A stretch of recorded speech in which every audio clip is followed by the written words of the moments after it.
And here we are. Welcome back to the Jaguar Wright Effect. And to those who are tuning in or maybe tuning in over there in Kickland, welcome. Welcome to the Jaguar Wright Effect. If this is your first time with us, we are unapologetically honest, raw, and also we don't travel down the same roads that everyone travels down. We like to go down the rabbit hole and we like to keep on digging and see what happens on the other side. Sometimes we make it to the other side, sometimes we find ourselves on a new trajectory, but we always make it to where we're trying to get to, and that is mostly just the truth. I want to say salute to everyone that is here. Oh, thank you so much. Blood Walk is your favorite. Who knows? Maybe we'll close with that today. Um, if we can find it. I don't know what happened to it. I thought it was in the studio, but we'll have to see. I think it might be there. But yeah, no, salute. Thank you for all of the wonderful comments regarding the music. For those of you who do not know, my journey early in my life started out in music, and it was my goal to become one of the world's great singer songwriters and performers, and I did. I did all of that before the age of 25. I did all of that. And in the midst of that journey, I started seeing that what I had signed up for was not at all what I got. I saw a lot of cruelty, I saw a lot of harm, I saw a lot of pain, and I saw a lot of corporations taking advantage of human beings. And I saw a lot of awesome people get lost along the way. And as my journey continued, I started realizing that what my real objective in life was to set the whole thing free so people can have it and be whoever they want to be. And yeah, that's just kind of how we got here. So, salute, salute, salute. Welcome in, everyone. How is everyone doing? I see the usual suspects is in the house. And our producer is here. Yeah, check one. Check two. You hear me?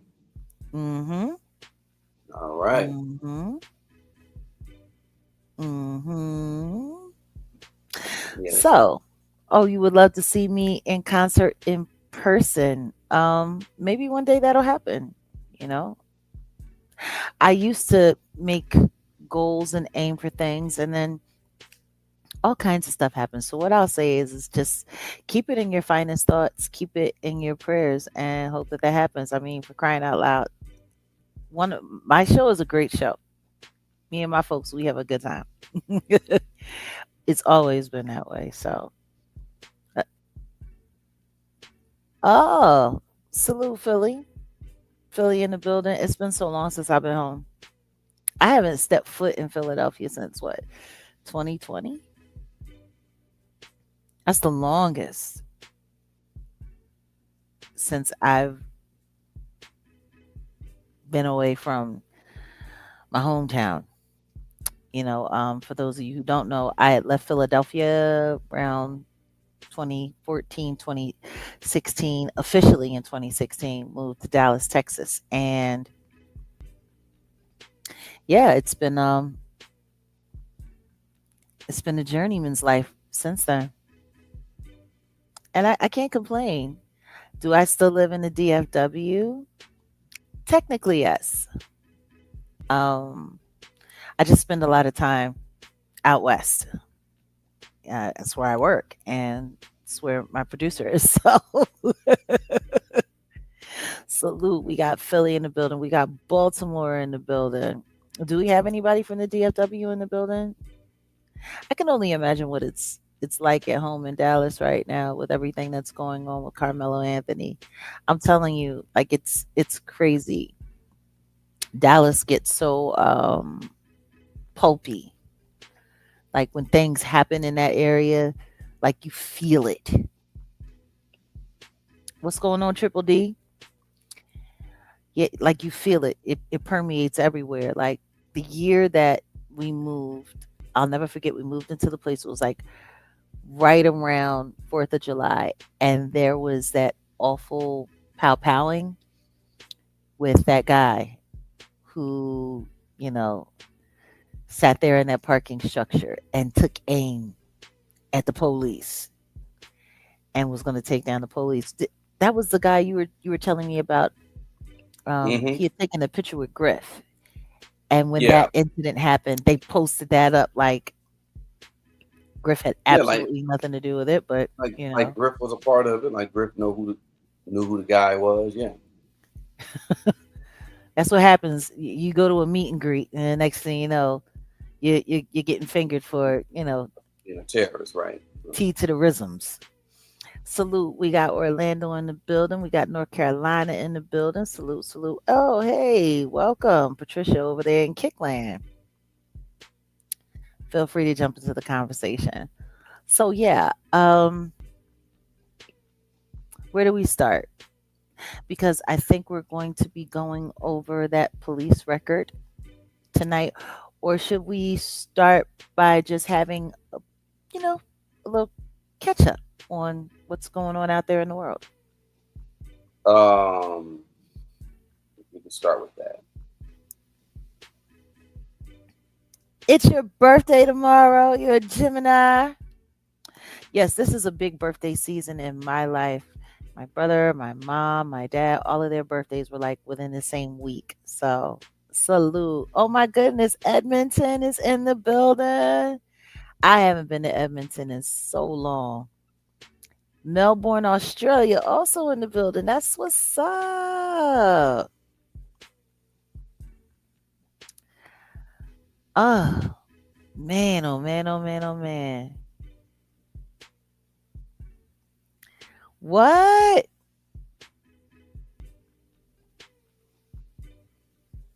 Erica got booed off the stage. I wouldn't be surprised.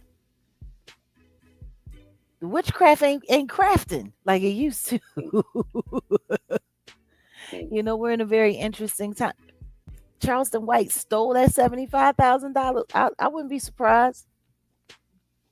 I wouldn't be surprised at all. When I heard that he was getting involved and people were mentioning his name around it, I knew he was salivating to be a part of this experience. He's never seen a tragedy that he hasn't wanted to exploit. And so I hate that I shared my birthday with him. Like I hate that.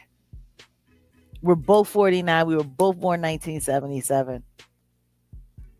Polar opposites. We could not be more different. Come back to Phoenix. I ain't been to Phoenix in a long time. It's hot as hell in Phoenix. mm. Good. It's hot as hell in Phoenix right now. Man, oh man, oh man. And happy Juneteenth to everyone who acknowledges it. Juneteenth is like one of those like moments that it's hard for me. Like I halfway love acknowledging it, and then I halfway hate acknowledging it because of why it exists. It's kind of wild. Uh, y- Charleston White is most definitely the dark side of my day. Ooh, you share yours with Trump? Don't cry. Don't cry, Dr. Jericho. Yes, y'all. Happy Juneteenth. So, oh shoot, we got Durham in the building. That's what's up. All right. Well, I mean, what do we talk about? Do we want to talk about the fallout around this case, or I mean, it's so I much? There's guess, so much going on. I And guess. honestly, I'm glad that I didn't engage too soon. Like, I'm glad I didn't weigh into this conversation. Um, you know how I feel about people taking tragedies and making it content just for the monetary value alone. Um, like I just Yeah, I don't like that. I think it's kind of cheesy. And for me, for someone who's been through so many like heart-wrenching things in my life. I just can't imagine it in this situation for me. Like I told you, for those who don't know, I've had a few children in my life, but I had two sons who survived, who lived. And my eldest son, my firstborn son, he passed away when he was 25, 4 days after his 25th birthday. His life was taken. And that was a rough one for me. Oh, that was a rough one for me. And then I have my youngest son who just turned 24. And I thank God for that. Next year, I pray that he will finally live to outlive his brother, you know, and grateful for his life. So, as a mom who's lost a grown child,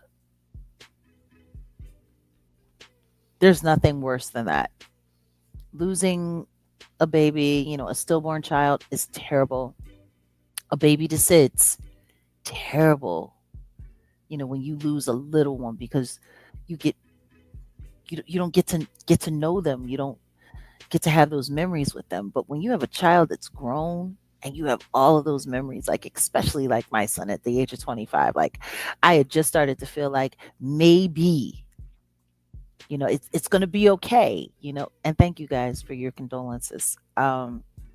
He's going to make it, like, because that's a parent's greatest job, right? Get them grown, get them sufficient, get them able to fight for themselves in this life and live. Like, you know what I mean? Like, just, and they're gonna be okay. They're gonna, be able to be there for you when you're old. And so when they leave, it's a hollow place. And that's why this whole business with Jeff Metcalf, it's like, ugh, it's cringe to me at this point. Like I was really hoping that whatever people were saying about him was real. Mr. God fearing, Mr. I forgive him, Mr. They were both kids, Mr. This is terrible, it's in God's hands. And that changed so fast. And I'm glad that other people are starting to pick up on the fact that he was drunk when he was talking that stuff. And I saw more footage of him. And he So, was talking even crazier. Like he was just really just on one, just so it's talking it's nutty. it's confirmed that he was drunk, saying all that racist stuff.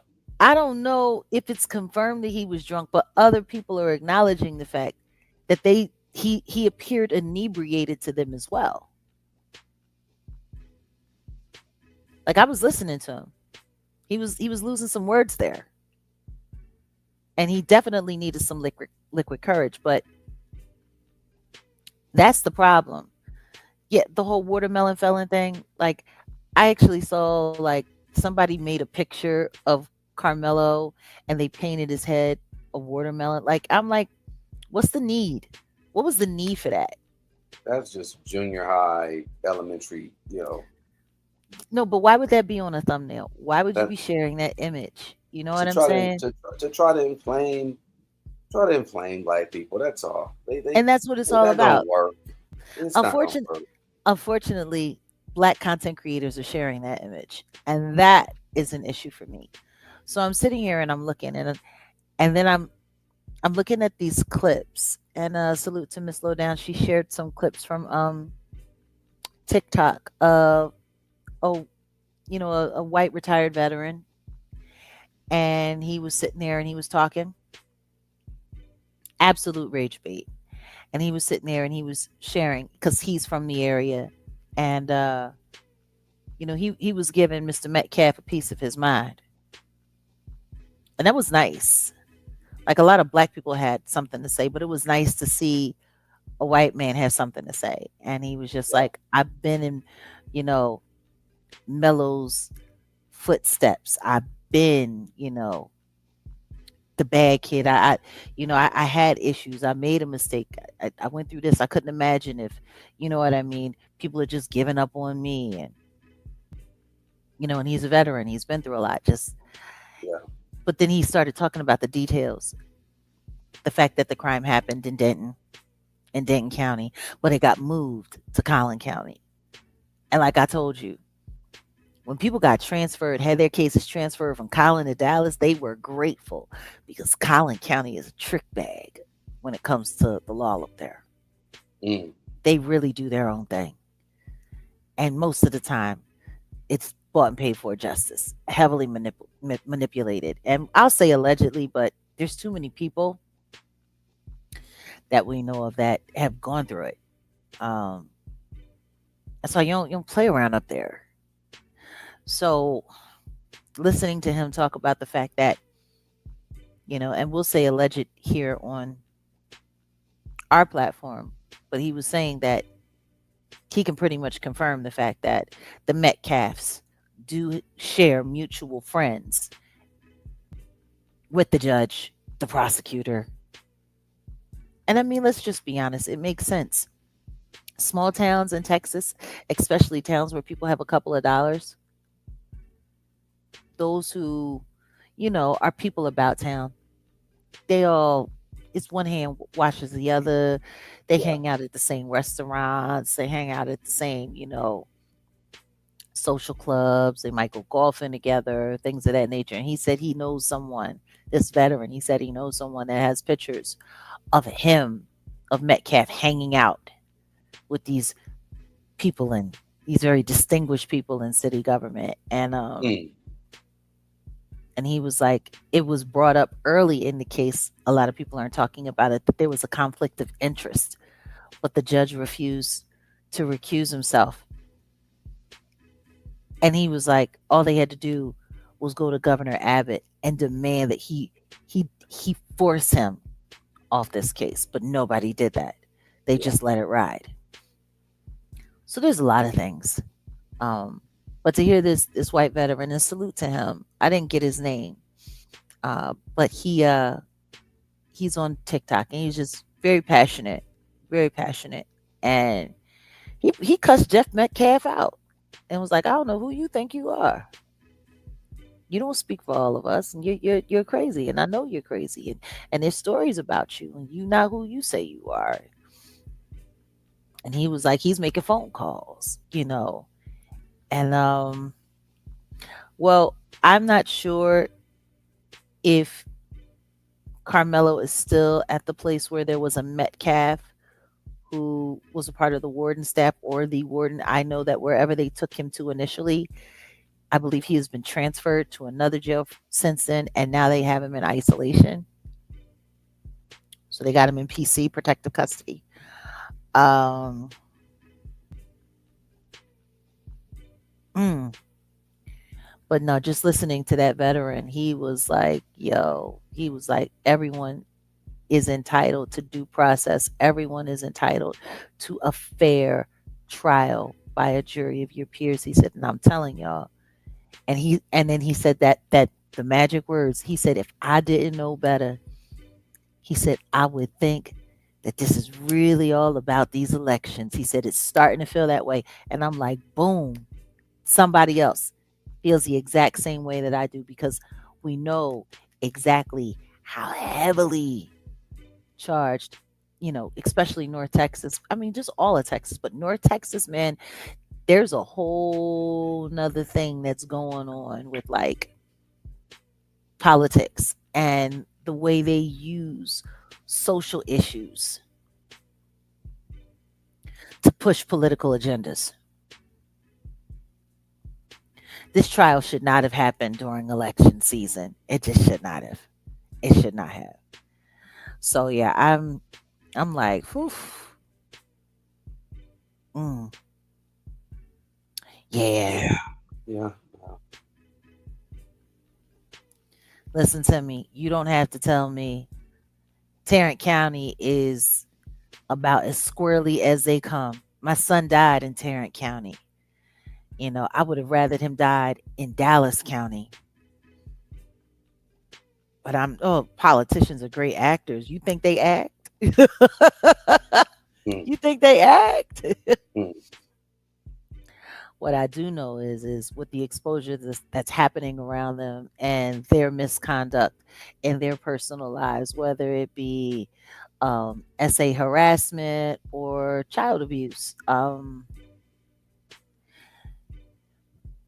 Ugh, Yep. yeah. And that's what we covered yesterday because I think a lot of people, I mean, each case is definitely different.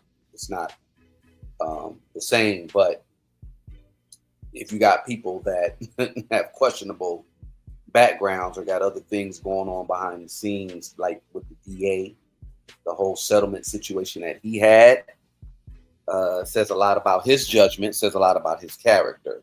And the same thing with the judge. We don't have confirmed, uh, we don't have confirmation, but if he is alleged to, abuse children, that's a problem.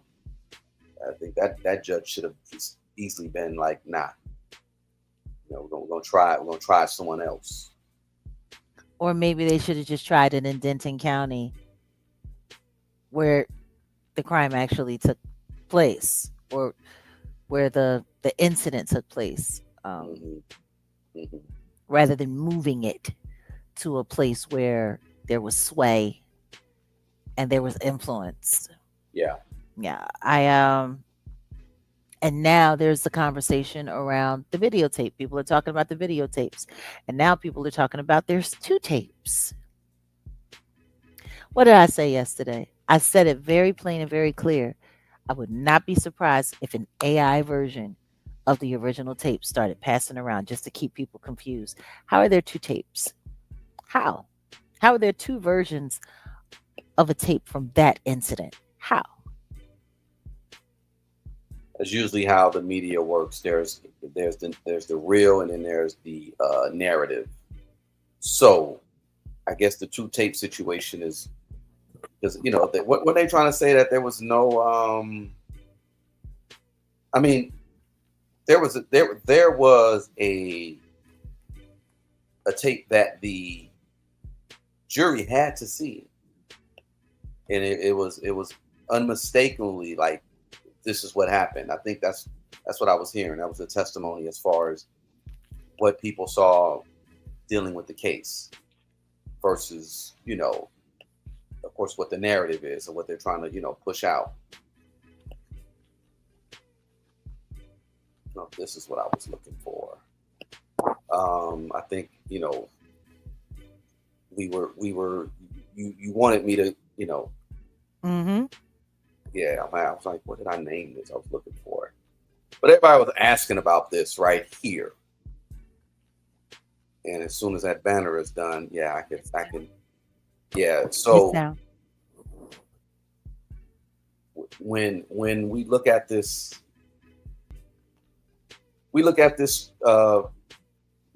Maslow's hierarchy, or I wouldn't say Maslow's. What was it? It's just the world. The world. At the bottom, you got the actors, singers, sports stars, media. Connected to that is the world elites and the government. So you can connect the judges, you can connect the DAs, things of that. It's almost like they're in between, let's say, media and government, right here at the very bottom. And right now, and I'll say it like this: they've done a successful campaign on the minds of Americans, and the black people's PR globally is not good. Definitely not a black man. The black man's PR team is not good. So the rest of the world looks at us like, oh man, don't bring them people into your country. Don't let them. This is what they do over there. So the media portrays this image of the black man, young black man. Well, he was a boy at the time when he was defending himself.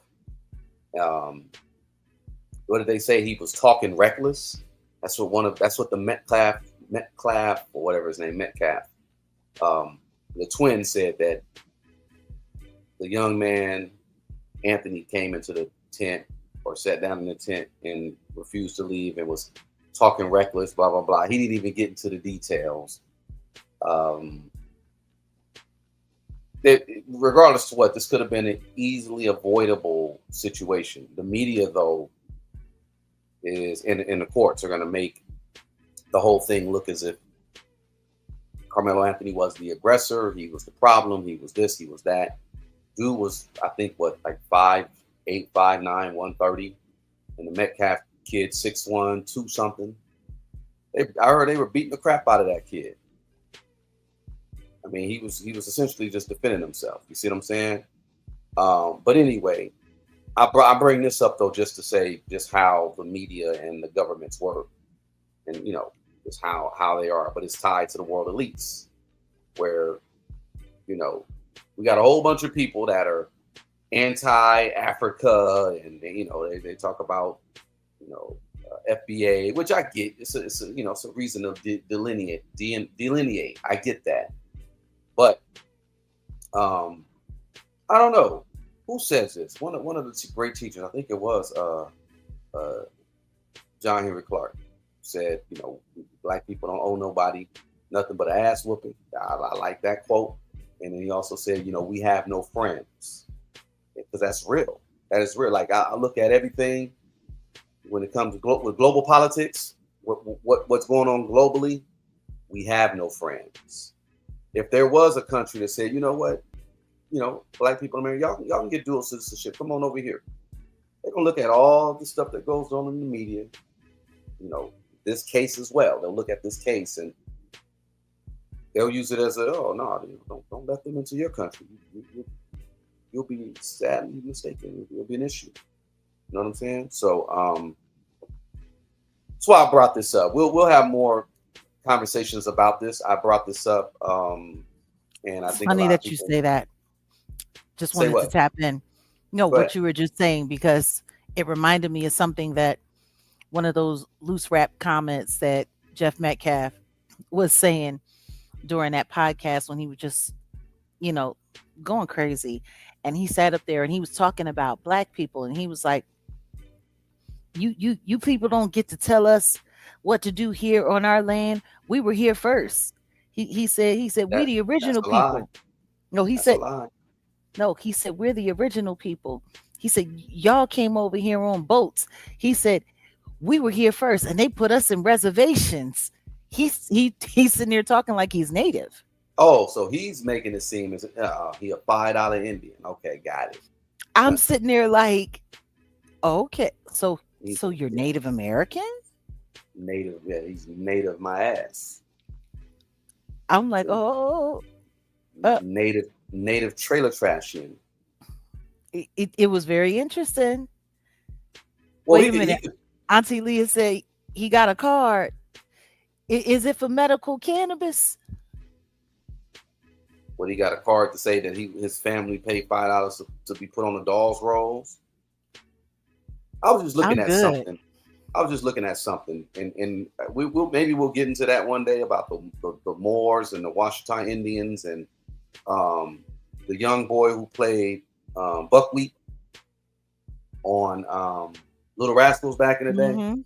Yeah. And that was the first time really, television, you start seeing black people. And it had the little black kid, the Little Rascals. If you guys don't know, it was funny. We used to watch this stuff when we were little, but we didn't realize how racist it was.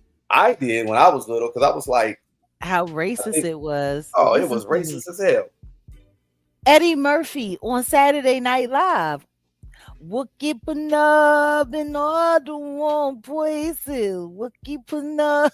I was we're keeping up. You don't remember when Eddie Murphy did that? Oh, I remember that. When I he was remember. pretending to be buckwheat all grown up. I was Right. done.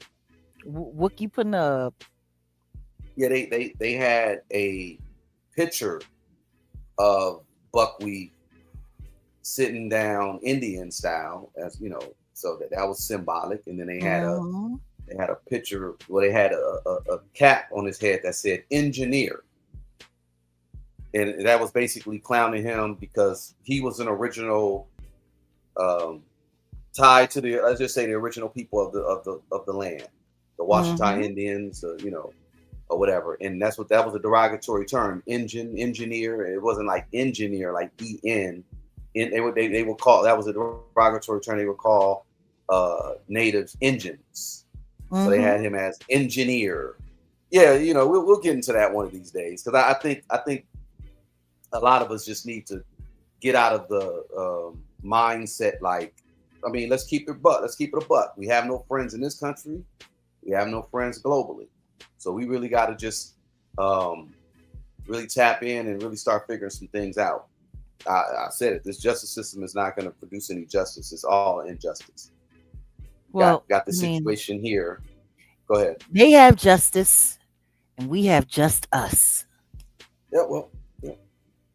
And we got to we So, got to we got to really start figuring out a few things when it comes to how justice is disseminated.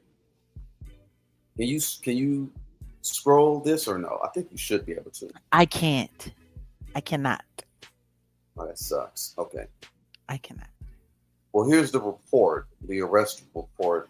Thanks to Auntie Leah shot this Yes, to salute. us, and you can tap in or dive in whenever you decide you want. But this is I'm gonna just give you guys what the summary of this police report.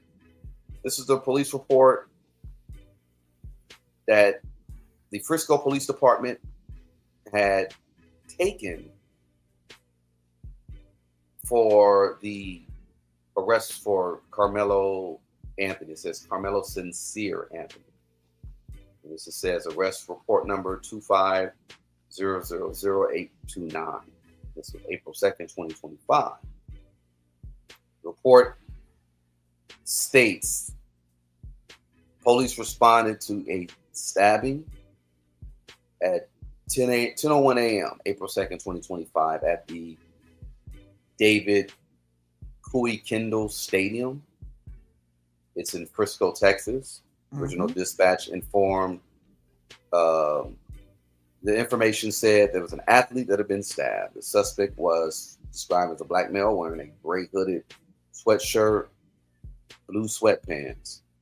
Carmelo Anthony, he was 17 at the time. He was arrested on view and charged with the M word, Mhm.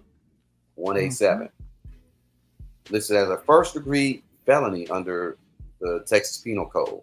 The arrest report states that he was held for local prosecution.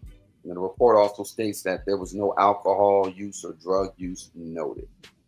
So, according to the first officer's narrative on the second page, and it's some on this page too, the school resource officer heard the stabbing call over the dispatch and ran over towards the stadium entrance. So upon arrival near the north side, the visitor side of the stadium, the officer saw students and witnesses pointing out the alleged suspect. The officer states that the suspect was on the north end of the track, separated from the officer by a chain link fence. So the officer gave commands for the suspects to keep his hands up, and the suspect allegedly said, "I was protecting myself." Mhm. The officer said he told the suspect he had not asked him about the incident when the statement was made. The officer then asked whether the suspect had weapons, and the suspect reportedly he said no. The suspect com- complied with the commands and moved towards an opening in the fence where he was handcuffed. The reports say that uh, while he was walking the suspect put his hands on the officer and resisted being placed on the ground. And once the additional officers arrived, they conducted a pat down and a search. And according to the reports, they asked if they had the alleged suspect. And Anthony reportedly said, "I'm not alleged. I did it." The officer also wrote that Anthony was walked to the patrol vehicle.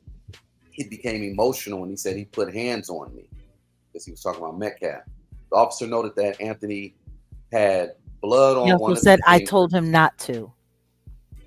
You say what? He also said I told him not to. You told him not to what? No, Carmelo said to the officer not just that Metcalf put hands on him, but he said I told him not to. So he made it very clear that he put his hands on me and I asked him to not put his hands on me. Like Yeah, that's important. yeah, yeah. Well, I was just going through. Yeah, go ahead, finish. Go ahead and No, finish go with. ahead. No, go ahead. I was basically just trying to set it up for No, please do. Finish. everyone to understand. No, you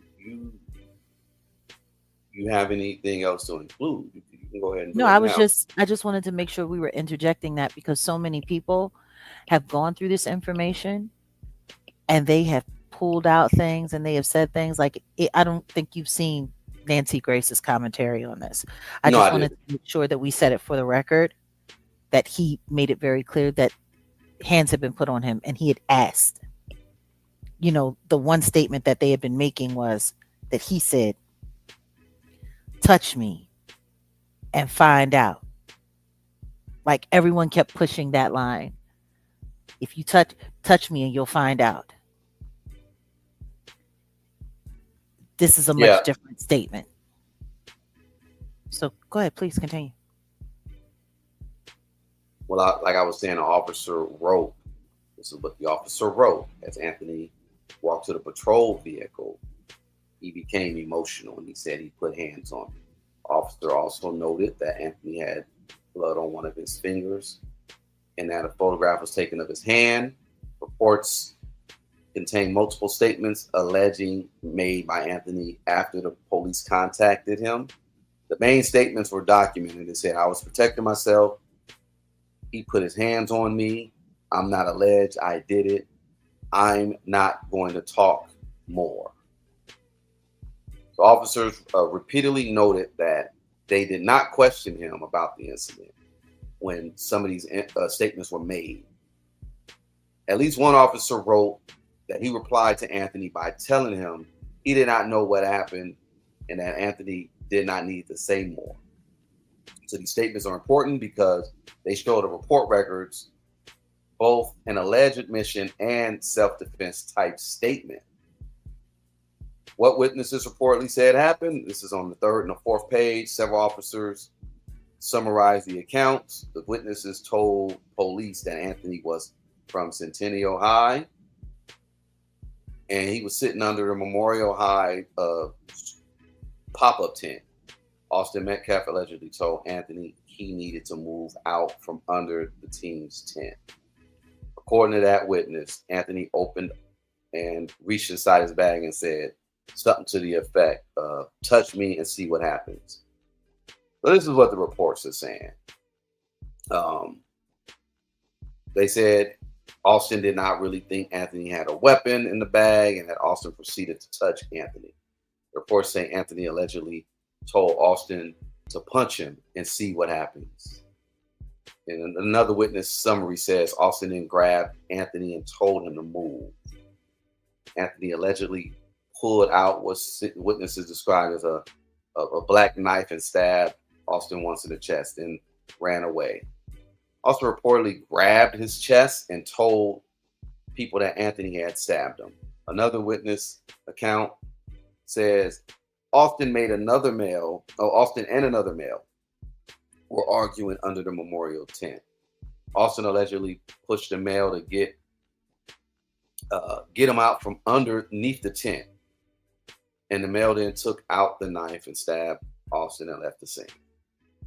The report also says that multiple coaches and students were identified as witnesses. One coach reportedly heard the suspect confess to stabbing the victim. Another heard the suspect confess, and others witnessed the incident.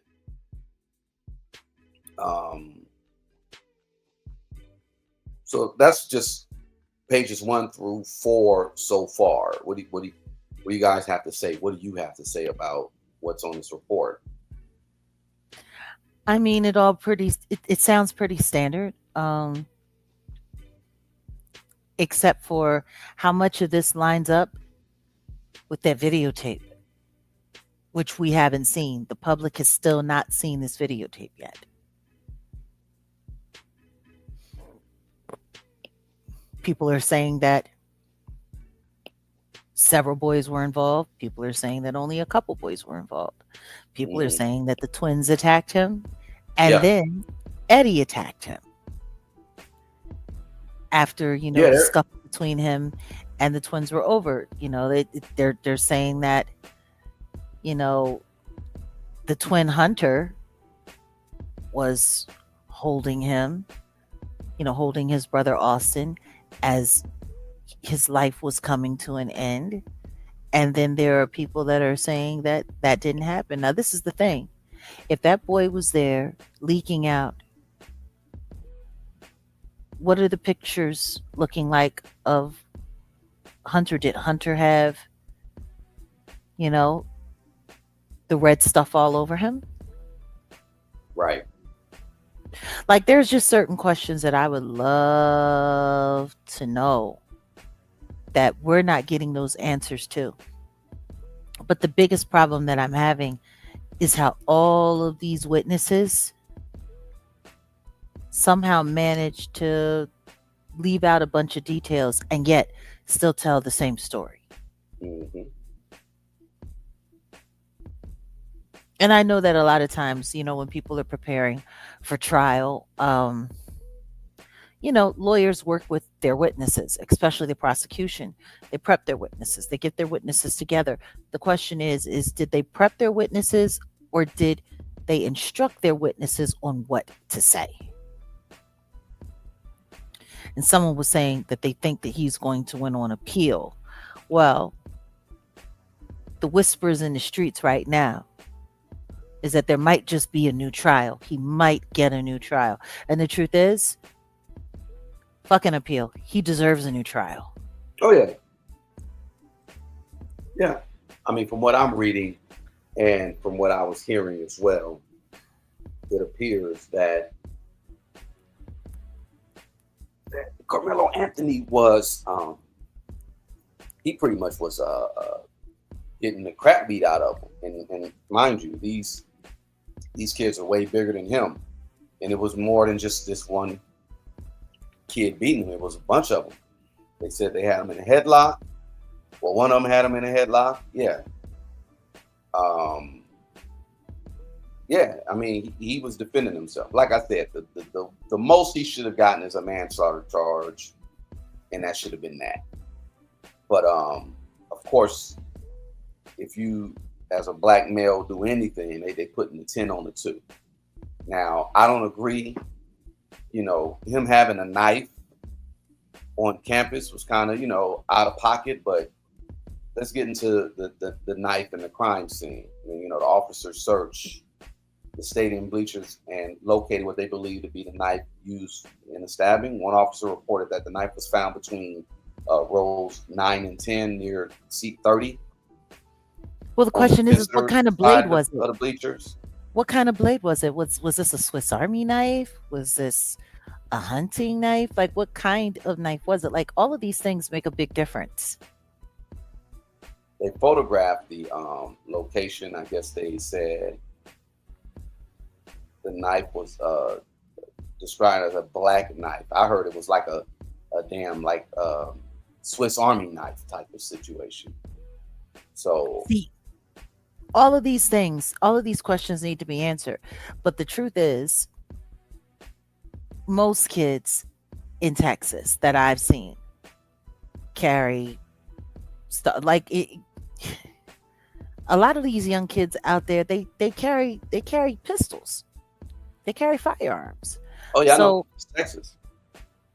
it's like, where was it? Like, I'm still trying to figure out how he was getting jumped and he was able to get to his bag, to get in the bag while being jumped.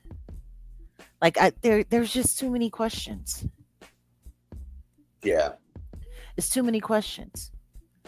Especially considering that people were sitting on the stand talking about, oh, well, he had his hand in his bag and nobody believed it. And then he just came out and he just started doing, he just started going crazy or whatever the case may be.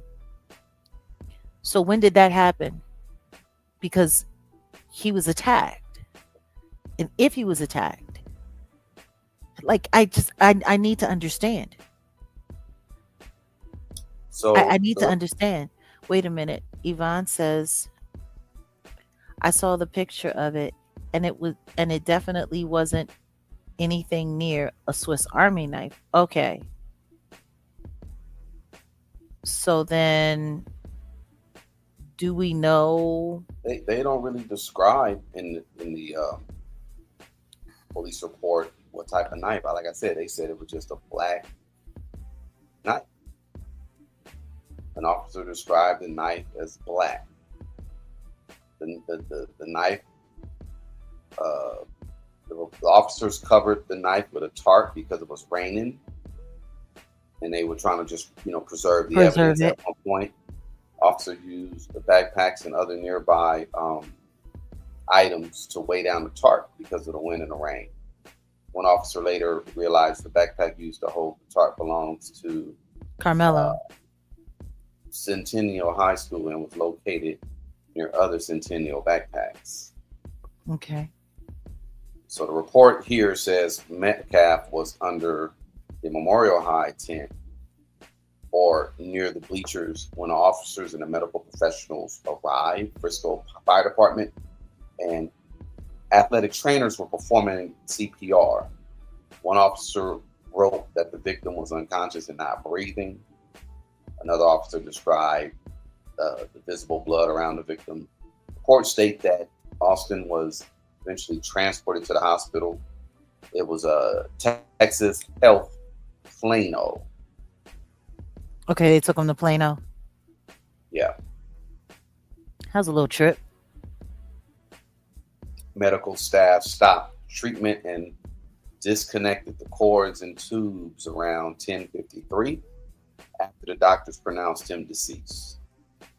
So he Reports stated, wasn't so he wasn't deceased at the scene. He was still alive when they got him to the hospital. well, this is what it says on page 5. They said he was brought into the trauma bay and that the medical staff stopped the treatment at that time. I don't know when he was brought into the trauma bay. They pronounced him deceased at 10:53 a.m.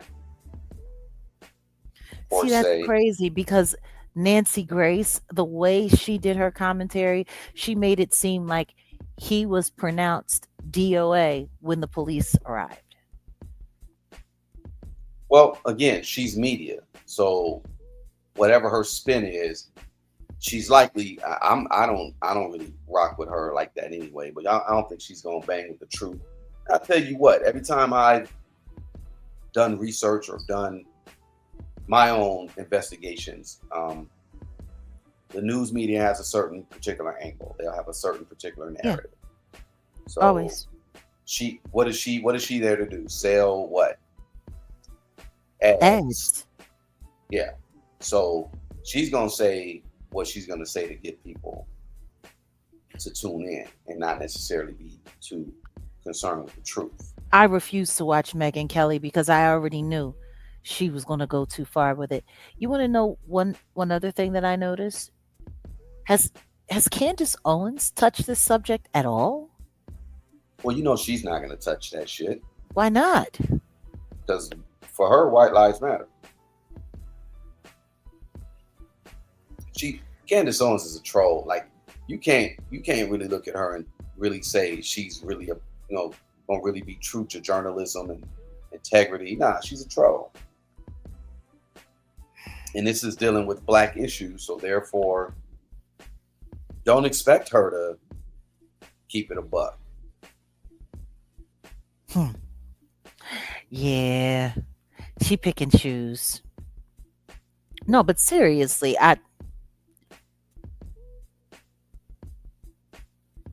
this is so messed up. Like after all my years living in Texas, I can tell you something right now. This happening in the middle of election season with the generals coming, they're going to use this. Of course. They're going to use this. And I'm telling you, I would not be surprised if it was decided that they were going to go balls to the wall on this kid just to push that angle. And just like I was saying yesterday, I think it was after you stepped out, stepped away. I was just like, the nature of all of it, it reminds me of that film, A Time to Unalive with, Matthew McConaughey and Samuel L. Jackson and Sandra Bullock and just Kevin Spacey, like just the nature of it, the aggression, the way everyone has like stacked up around it. Like it's, if this wasn't an election year, I don't even think this would have gotten this kind of play. And not only that, this year we have in America, we have been being pummeled with black, white, black, white, black, white, black, white. You know what I mean? Like just pushing, pushing, pushing like a powder keg. And I hate the fact that they're using these kids to do it. I just hate it. If this kid was a bully, then he was a bully. If Carmelo was initially the victim who was defending himself, then that's what it was. It shouldn't be everything else that they're turning it into. But to turn this kid into a monster over salute Brooklyn's in the building, to turn Carmelo into a monster if he was the one that was actually initially attacked, especially considering that he was invited into that tent. See, that's the problem that I'm having. The biggest problem that I'm having. He was invited into that tent. It's not like he just came wandering in there and was like, yeah, yeah, I'm here. I'm going to put my feet up. I'm kicking it. I'm chilling. I'm in your tent. Your team sucks. And I'm sitting here. Like that's the way they made it sound like, he came in there cocky, brash, being rude, picking on them. He was invited into the tent. If no kids were allowed, other than the kids that were on that team, right? Because they were from Memorial and he was from Centennial. If no kids other than Memorial kids were allowed under that tent, why did Eddie invite him in? Why did Eddie invite him in? And why wasn't Eddie more thoroughly questioned about why he invited him and then turned on him?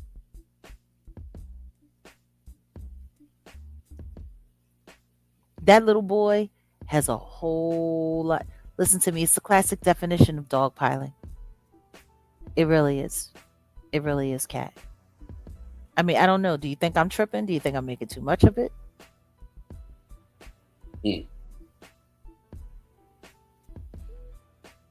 Because him Mm-mm. being invited in and then him being attacked for being there and then people, you know, getting physical with him, so much so to the point that he had to fight his way out and use something to defend himself. It feels like a setup.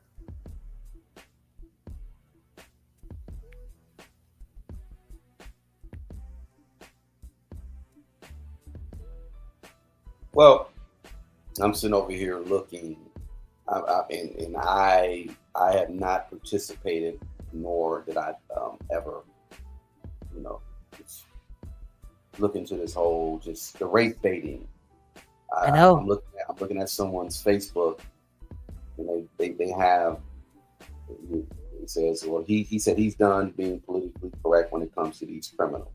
White guy, Mm, and he has a picture of Carmelo Anthony, and it says watermelon felon guilty of unalignment, right?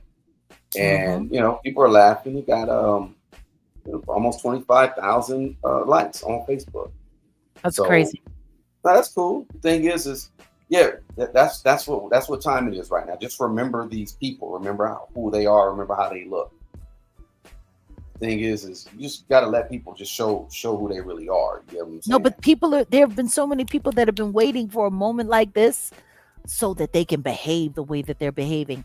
Just like Jeff Metcalf was Hmm. waiting for that gag order to be up so he could tell the world how he really felt. But the question is that how he really felt?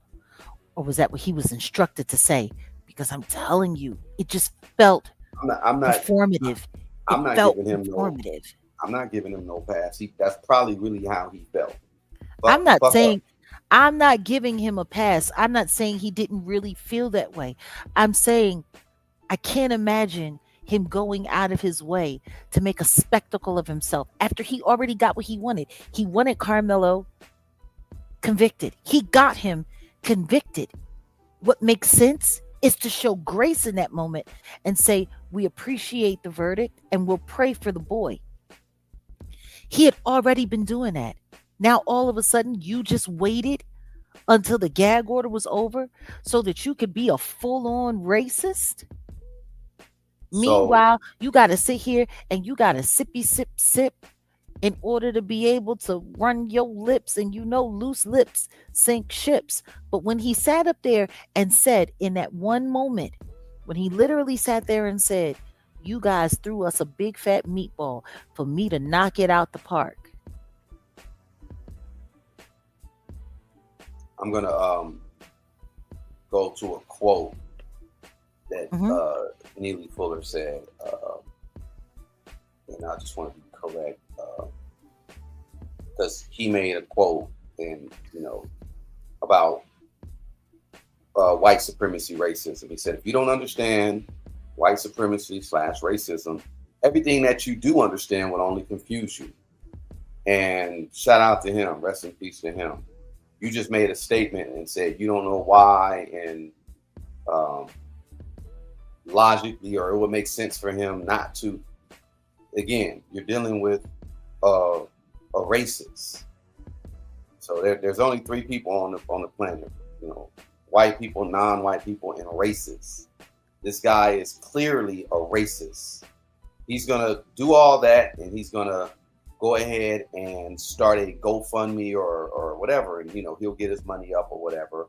He's a racist. He's not a quote unquote Christian or no shit like that. This guy is, even if he's, so you're implying that he may have been being paid by some outside entity Yes, to say yes, that. No. I'm yes. gonna tell you how the game go. I'm gonna tell you how the game works. That's why the quote that he He said. If didn't you he don't didn't understand, do it on the news. He didn't do it if on the news. He did it on the podcast. He got on the news and he acted like he had some common sense. He was decent, at least decent on the news, speaking of emotional fatigue for himself and his family and everything that they had gone through and how they were going to try to make it forward and how he was glad it was over and a big weight was lifted off of his shoulder. And then he turned around in the same clothes in his home,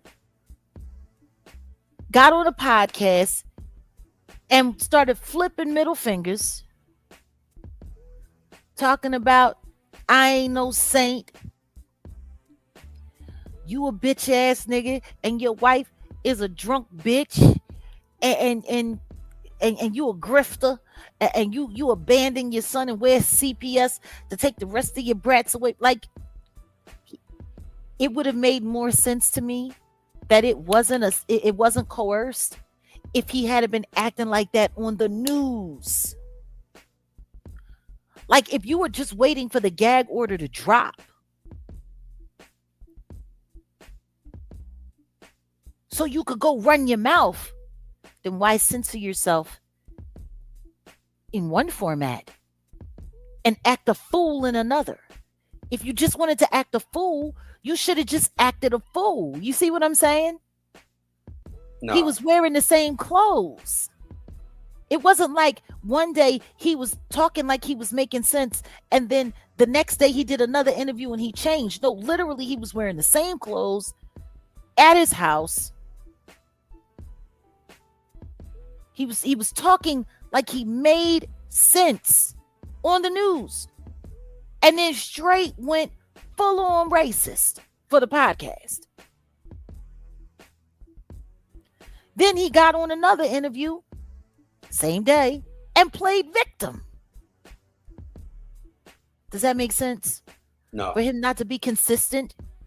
no. Because again, you're trying to apply logic and sense to something that's insane. Racism is insane. If you think like a racist, something's wrong with you.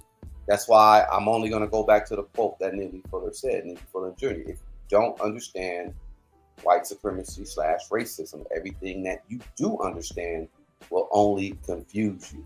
I'm not disagreeing with you, and I'm not disagreeing with Brother Fuller. I'm not disagreeing at all. I'm I'm not talking saying about motive. I'm I'm not. talking about No, motive behind listen to what what I'm he is doing and the agenda being pushed. listen to what I'm saying. Because I'm not saying that you are, uh, uh, you know, talking against what I'm saying, or you're trying to make sense of something that doesn't make any sense. You Oh, I'm not cannot trying to make sense. rational. No, no, no. You can't rationalize with, like, if see, the thing is this: if someone's on a corner, clearly out their mind, let's say they schizophrenic. No offense to anybody with schizophrenia, but if you're on a corner and you sitting there yelling, and I just pull up and I don't know who you're yelling at, but you're yelling at the street, and I just come up and I start yelling at you, we both look crazy, right? Like, I would look crazy as hell pulling up on somebody that's yelling at the traffic, and I'm yelling back at him like, "Motherfucker, you, who you?" That's what I'm saying. Trying to I come rationalize from this idiot. Philadelphia. I come from Philadelphia. Trust me. I know plenty of crazy people. I've seen plenty of crazy people. Had some in my family, seen some people all around. That's not what I'm talking about. That's not what I'm talking about. But you're not even allowing me to finish the No, point go that I'm ahead. trying to make, Go ahead. because you're dealing with people that are mentally ill. All I gotta say is anybody that's even dealing with that race program, something is wrong with you. You're mentally ill. Something is wrong with you. So for him to jump out the window and start calling, the watermelon effect and this and that, he is hustling. Like, I'm not gonna say there's an outside source that's paying him or whatever. You don't even need an out. You could just straight up say, yeah, I guarantee you, he probably do a GoFundMe and he'll get $2-3 million. I just said I went to a Facebook, and this white guy is saying all this crazy stuff, and the amount of likes is crazy. But hey, it is what it is. Not everybody's gonna like everybody. I know that. I'm not delusional or nothing like that. So it is what it is. Some people just don't like black people, don't like black males. That's fine, cool. This guy is clearly insane, because basically you're saying this guy went on one channel, said one thing, played one part, and then came See, back, went to a podcast and did something else. That would be called bipolar. do I no, I think you're giving him I think you're giving him too much grace by saying that. I'm saying that I think everything that he's doing is strategic. I think everything that he's doing is orchestrated. I think everything that he's doing, it was a plan. It was a plan to completely push the race agenda over the edge, to make sure that everyone was enraged, to make sure that everyone was angry, to make sure that everyone was upset. I don't think calling him mentally ill, I think that gives him an out. I'm not giving him an out, but that's what you think. This guy No, is I'm not. clearly out of his mind, and I'm not giving. And the thing is now you guys, people in the chat, trying to put words in my mouth, or just because I'm saying one thing, it doesn't translate to what you just said. I'm giving this man an excuse. No, I'm not. I didn't Just say you're because, giving him no, an no, no, excuse. no. Listen, I'm not saying that stop. that's what you're trying Listen, to do. listen. No, listen. I'm talking about what someone put in the chat. Just because I said he's bipolar, I'm not giving no one an excuse. And yeah, I know he has sense. I'm saying what he's doing is bipolar. But again, I'm going to go back to what Neely Fuller said. If you don't understand white supremacy, racism, everything that you do understand will only confuse you. And I get it. A lot of people don't understand white supremacy slash racism. That's just what it is. I'm not giving this. I'm not even giving this man a title of calling him a man, because he's a coward. Because he's not going to do any. He ain't standing on business. Yeah, he's on a mission, and Hey, I think this somebody guy. put a battery in his back. Even the way he said the whole watermelon felon thing. Like when he said that comment, it didn't ring true to me.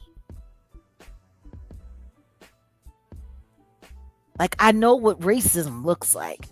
I know what country boys, I know what Peckerwoods look like when they get to run in their mouth and get to run in their yet and they get excited about saying nigga. Like I know what that's like. There was something about what he did, the way he said it. It did not ring true. There should have been more joy. There should have been more So gravitas. the point that I'm When making. even the way he set the whole thing up. Yeah, yeah, let me give you guys something so you can go viral. How about this one? What do you mean? How about this one? Yeah, yeah, Mello. Yeah, So he's a watermelon felon. It didn't even feel real. so listen. What It my was what it was he was literally the way he was saying it. It was like I got to get this one in to make sure that they're outraged. I got to get this one in. You know what I mean? Like he was just taking a shot just to take a shot. I'd I'd have had more respect for him if he had just said, "Yes, he deserves to die, and I hope he burns in hell." Like if he had went straight Samuel L. Jackson, A Time to Kill, I'd have had more respect for that. He looked so like a punk saying what he was saying. That's what I'm saying. I'm not saying that you're wrong. Listen to me. In order for him to go along with this agenda, you're absolutely right. He is a coward. He is out of his mind. Racism is a form of insanity. Absolutely. hold on. Now I'm about to see. I'm about to What hit y'all with happened? logic. No, What you listen. talking about? Yeah, let me talk. You gotta let me talk. You talking about what you talking about? You gotta let me Okay. talk. So I'm just responding No, to a you're couple of people. talking to the comments. I'm sorry. I thought you were talking to me. You're talking to the comments. Okay. Well, I'm talking to you as well. Um, Now what I'm gonna do is this. So here we are. Obviously, you must be a black woman. Black men will always downplay racism because of fear of truth. Now, and the reason why I say you're obviously a black woman, I'm not trying to do the black man, black woman thing, but I'm gonna go there tonight. The two freest people in this country is the white man and the black woman, but we're not gonna go down that path too heavy. But I'm gonna stick to what you just said about the downplaying of racism. I'm not downplaying no racism. Most brothers are not downplaying racism. We understand what it is. Again, the quote that I said of Neely Fuller: if you don't understand racism, everything else will confuse you. You're the one that's confused. I think someone in the comments said um, dog whistling. And I agree there. This guy is doing all the dog whistles and all that or whatever. And I'm gonna tell you one thing. I'm not tripping on this guy. Number one, he ain't built like that, and he's a punk, and something's mentally off with him just in general. If he was smart, he would have said nothing, because guess what? The young man will get a retrial, and guess what's gonna happen? They're gonna use what he said about. Against him. Let me finish. They're going to use what he said about that man or the young boy and black people in the new trial to show, yeah, this is how the Metcalfs were raised. This is who raised them. That don't even sound logical for some a father to come up and say all that, and then on the news, and then on one breath, and then turn around and say that. You see what I'm saying? But it'll be used in a good way during the second trial. But again, Sean Nita, I think you got a lot of things twisted. And when you say black men, I guess the black men around you, maybe that's I'll just chalk it up to that. But no, we don't fear the truth. We know what's real. We know what time it is.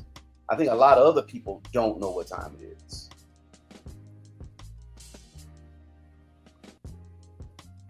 Yes, Kat. Please, for those who don't know the rules around here, unless you're a moderator, please do not use all caps in the chat. Appreciate you.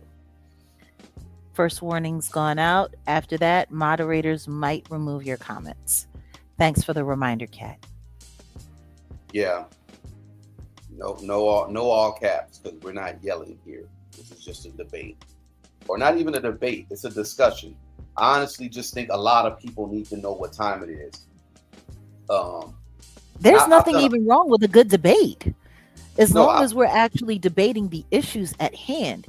And I hear everything that you're saying. And trust me, if anyone gets and knows your passion, it's me.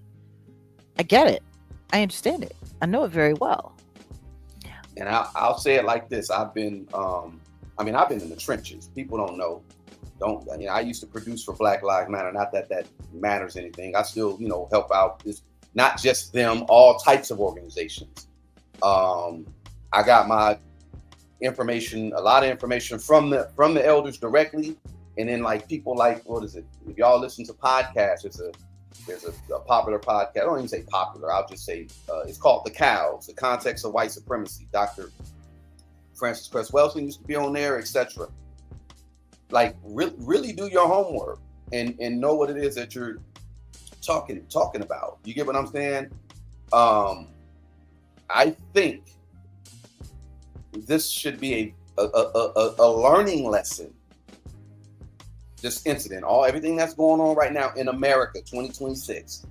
This should be a learning lesson. Everyone should be jotting down, taking notes, seeing how the media is playing, seeing how other organizations are playing, who's speaking up on what, who's going to benefit from this situation. I'm already pointing at the media and its government too. They obviously they know what they're doing here.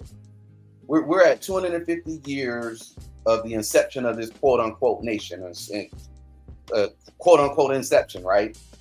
And here we are. This is like the beginning of the end. Most nations only last 250 years, and then it's a downhill slope after the 250 years. Every empire, for the most part. When I mean superpower. Let me not say every nation. I'll say superpower. It had happened to Britain. It happened to Spain. It happened to Rome, Byzantine Empire. We could just go through history. I mean, China, that's one thing. That's a whole different thing. Kemet, Egypt, that's a different situation. But modern ones, they don't last this long because they're not. And this whole country's built on lies, propaganda, BS. So I think everyone needs to take notes and peep what's really going on with this whole situation, with this case especially. We got to do better at telling our kids how to act, how to interact, when to strike, when not to strike. You see what I'm saying? Hold on, what this person says again. Black men bring up conversations but no real action. They can attack your people, and black men watch and run and talk to black women. Coward.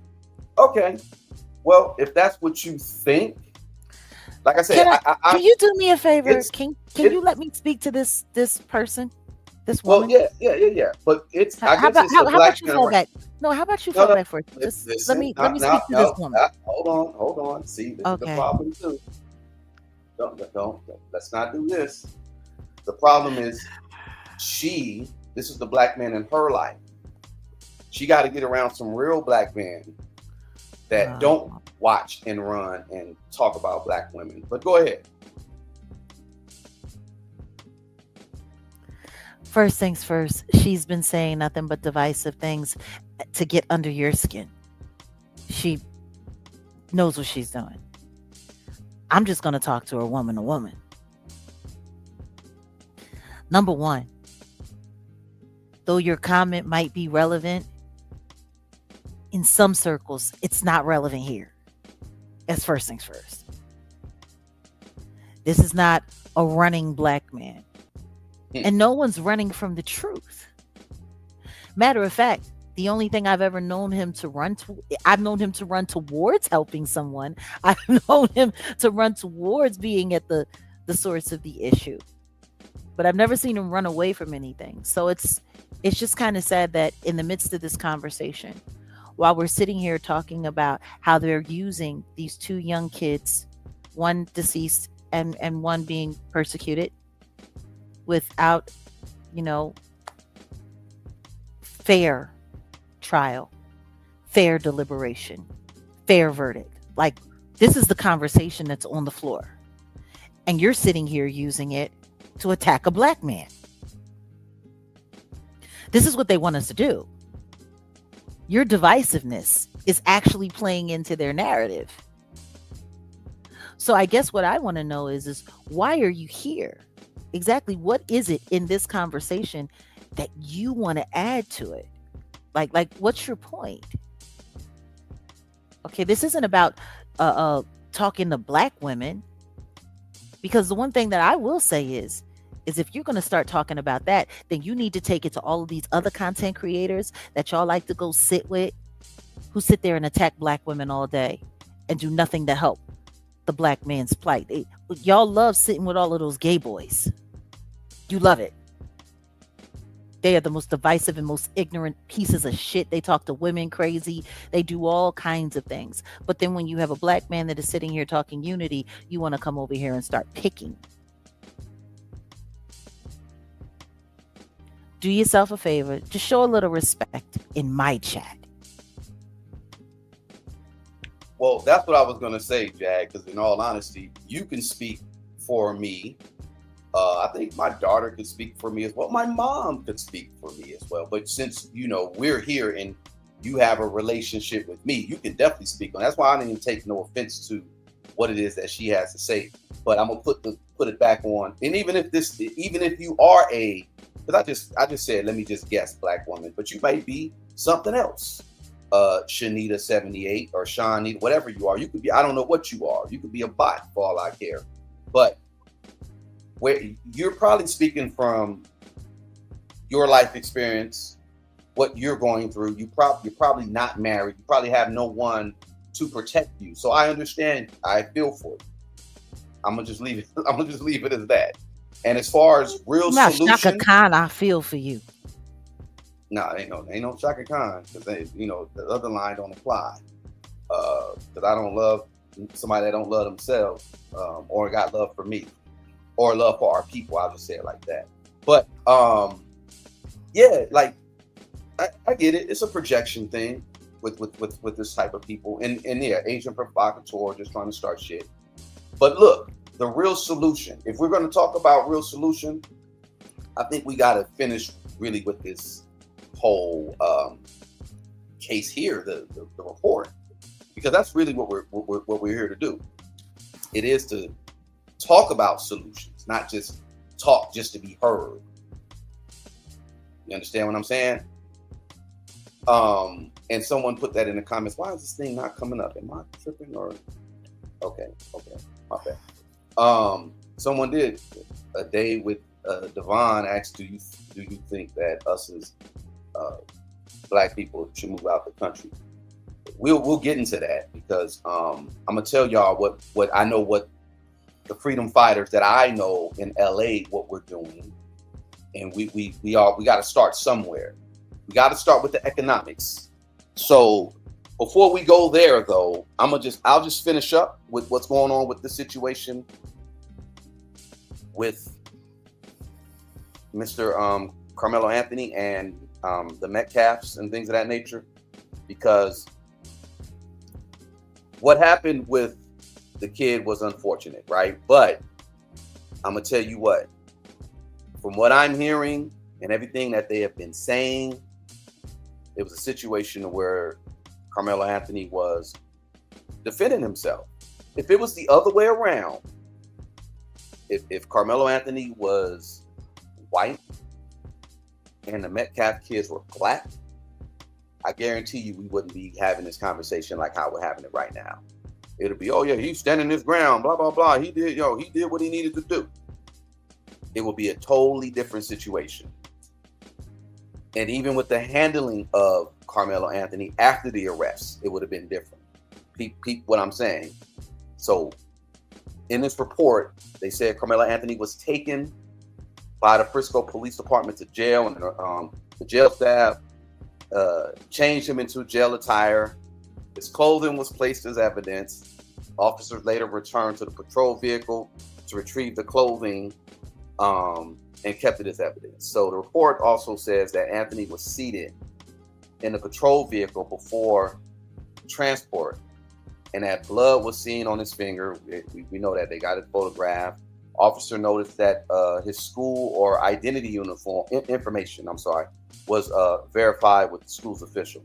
So a few officers assigned to different duty after the stabbing, they said they secured the crime scene, they located the knife, they separated witnesses, they were taking witness statements, collecting names and contact info, guarding the victim's belongings at the hospital, the transporting of evidence, and the managing bus rosters and identifying student witnesses.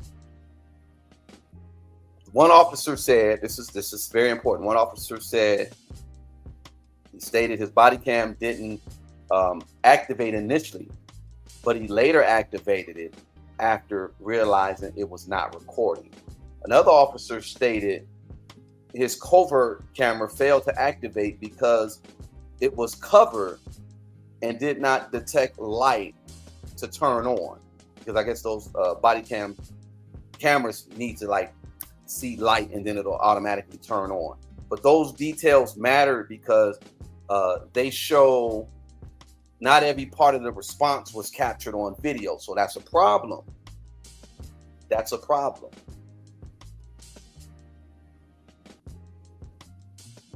And this is what I'm talking about when we're talking about like a retrial. I think that's going to be very important that people are going to, they're going to bring that up.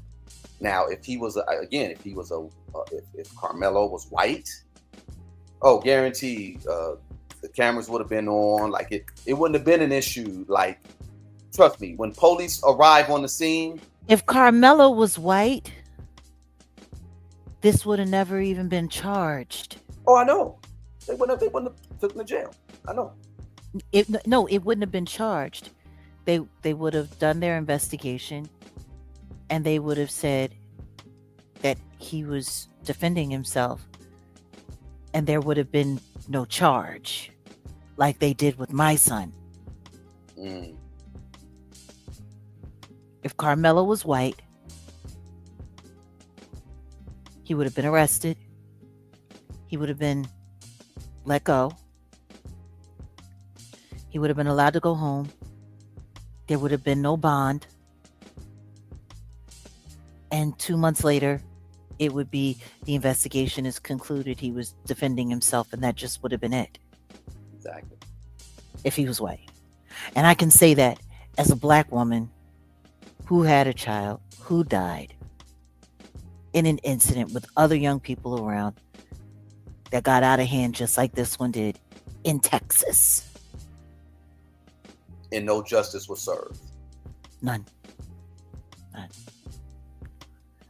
They let the boy that took my son's life go away and walk away, essentially blaming my son for his own death. He had to take the life of 2 more people before they were ready to give him the title that he deserved, unaliver.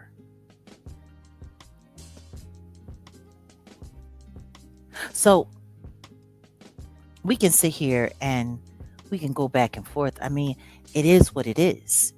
What's real is what's real. What's sad is looking at how people are taking advantage of this situation.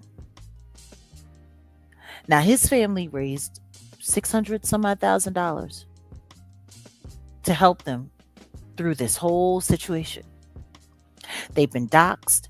They've had to move, all kinds of stuff. They already had one lawyer who ate up, I'm sure, a good share of that money.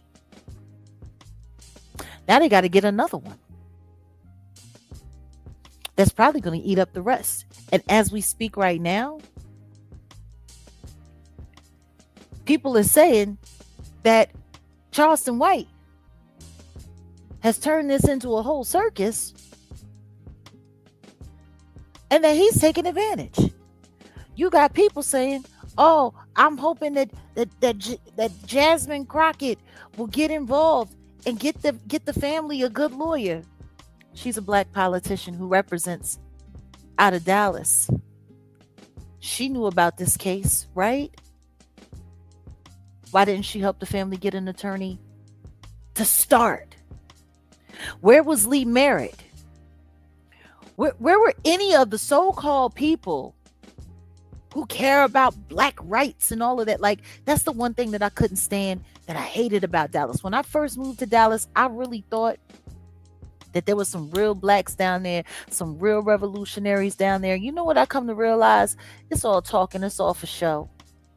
All the At real the end of the ones, day, at the end of the day, every last one of them bow down to the white politicians. or the real ones have been neutralized essentially. Like, I can't That's believe I saw that a comment. Oh, I hope Jasmine Crockett helps this family.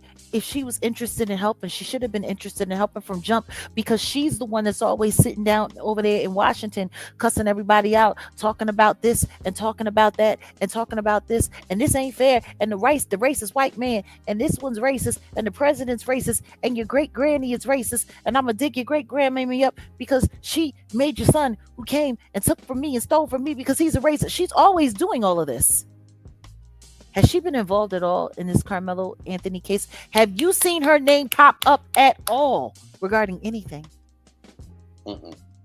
Now, Dr. Candace Matthews, she showed up after the trial was over, shouting out Charleston White, who's now using this situation to try to promote a brand risk fight between him and Jeff Metcalf. And they're saying that he hustled the family out of $75,000. Wow. Who sent that charlatan to this family? As politically charged as this is, Charleston White should be the last person that's anywhere near these people or anything that has anything to do with this situation. Now, I don't know if it's true. This is all alleged. This is what they're saying. They're saying that he hustled the family, he scammed the family. But what I find funny is 1 minute he's sitting there agreeing with Metcalf, the next minute he's not. 1 minute he wants to help the family, the next minute he's trying to promote a fight with Aiden Ross.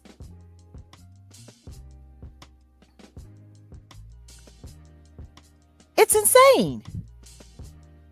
And guess what? These are black people taking advantage of this black family and using their tragedy for a viral social media moment. Yeah, you didn't know Charleston White is from Texas? He's from Fort Worth. Where all the good scam artists, black scam artists live in the DFW area over there, Fort Worth. Trust me, I know. Cockeyed ass. The reason why Carmelo Anthony's parents, and just listening to them, looking at them, like, I feel bad for them because they look like food for predators. They ain't got it all there.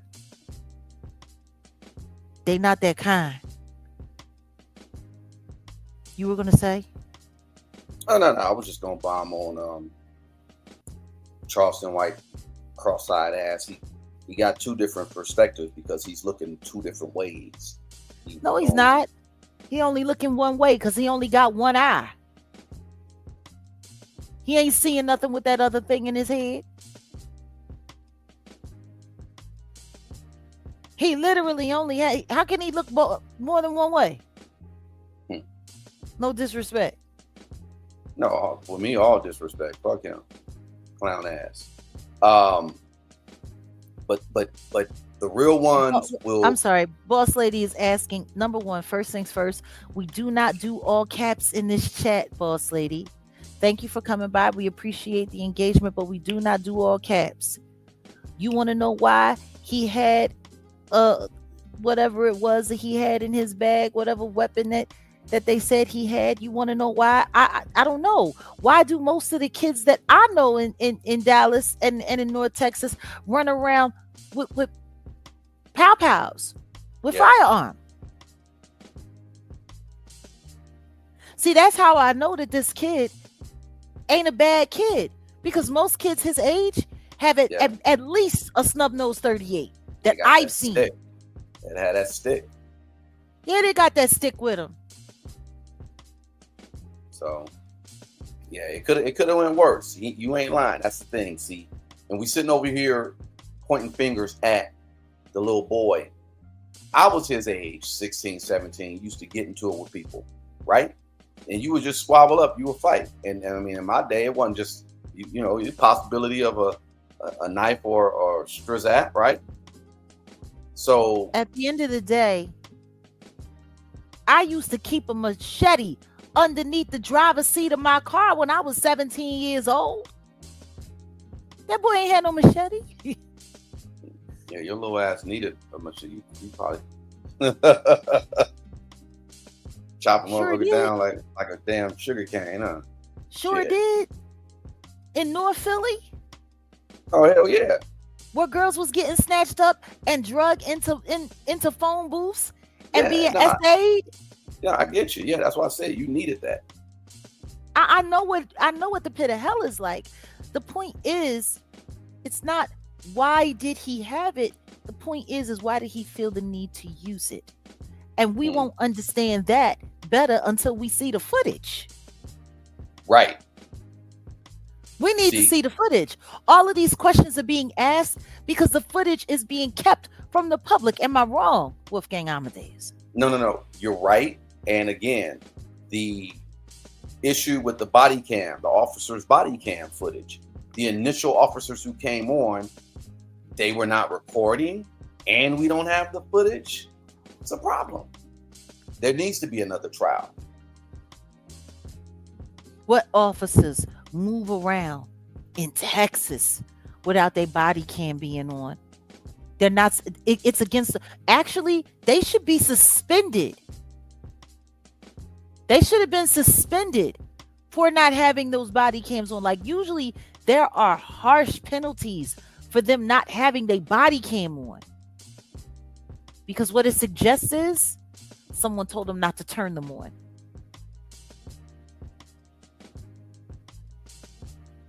Not a good thing. Now, that's all I'm gonna say about this whole report and the case. But I got commentary, or I got some points that I want to make, and I guess the audience they can go back and forth with it as well. We could ask them. You know what I'm saying? First off, because this is where we get to the solution side. The person who came on here being antagonistic, we're saying, no solutions. No, we got solutions. The situation. This was a very peculiar situation. The problem that I had is Carmelo Anthony allegedly making the statement, because the report says, he says, "I'm not alleged, I did it." Number one, all of our kids, and I told my son this from the jump. I was like, you ever get into any issues with, an officer, and, he was under 18, I said, you don't say or answer anything. You just say, hey, here's my dad's number. I need you. You need to call him. I need to be in. We need to talk. I'm not saying nothing until he's here. You get what I'm saying? That's just 101 when you're dealing with a black male child in America dealing with police officers. Police officers are here to investigate. Good police officers are going to do a great job at doing it. A lot of dirty ones, racist ones, are not going to. They're just going to, okay, figure out how to get this person in jail. So, solution number one: teaching our young black men how to interact with law enforcement. I'm not saying, he got a lie or anything like that. He should have just not said anything, because they use that as a statement to incriminate him allegedly, right? But regardless to what they were, like you said, Jag, they stacked everything. They stacked the deck against him. Oh, Everything. absolutely. Absolutely. When his parents came to pick him up from being arrested, they took two looks at them and they knew exactly what they needed to do. My question is who are these black lawyers that they went to that they asked to represent their son that said that they wouldn't do it and that they needed to go and get a white lawyer? I want to know who they are. I want to know those names. Matter of fact, the entire black community, especially in Texas, need to know their names because I want to know why.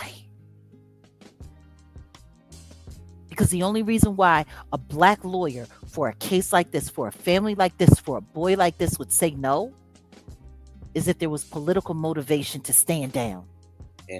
He's likely being rewarded, compensated for doing exactly that. The father said that.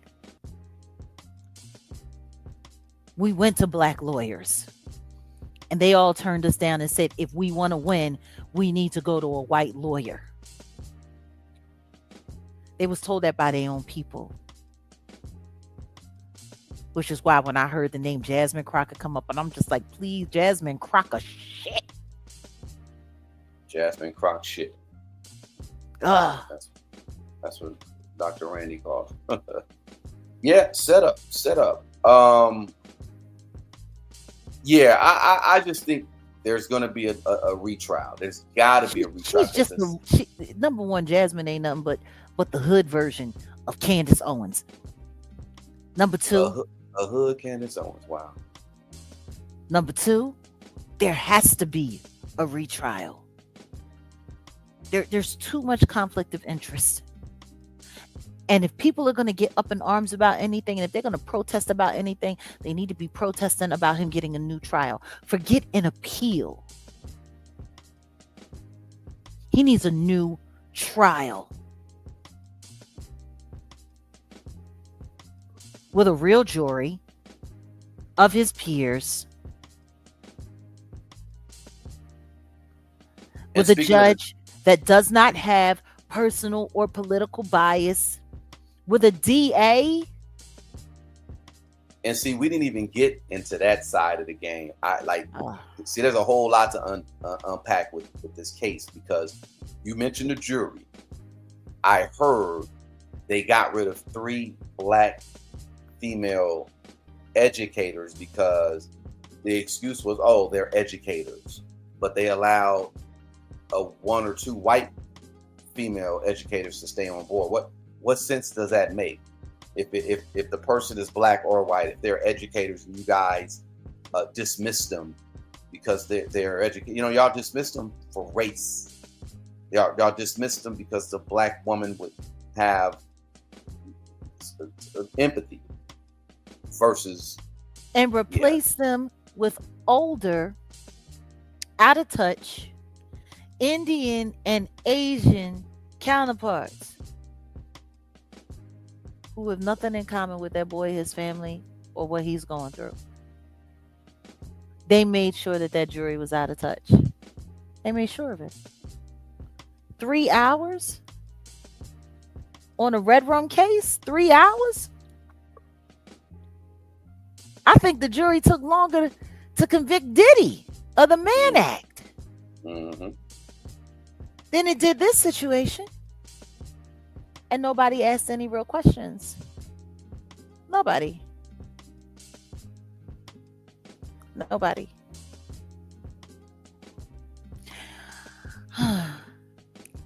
I just feel bad because they raised all of that money and everybody ran through their pockets. They probably heard about how much money they had in that GoFundMe or that Gives and Go. Well, I got a solution. As well.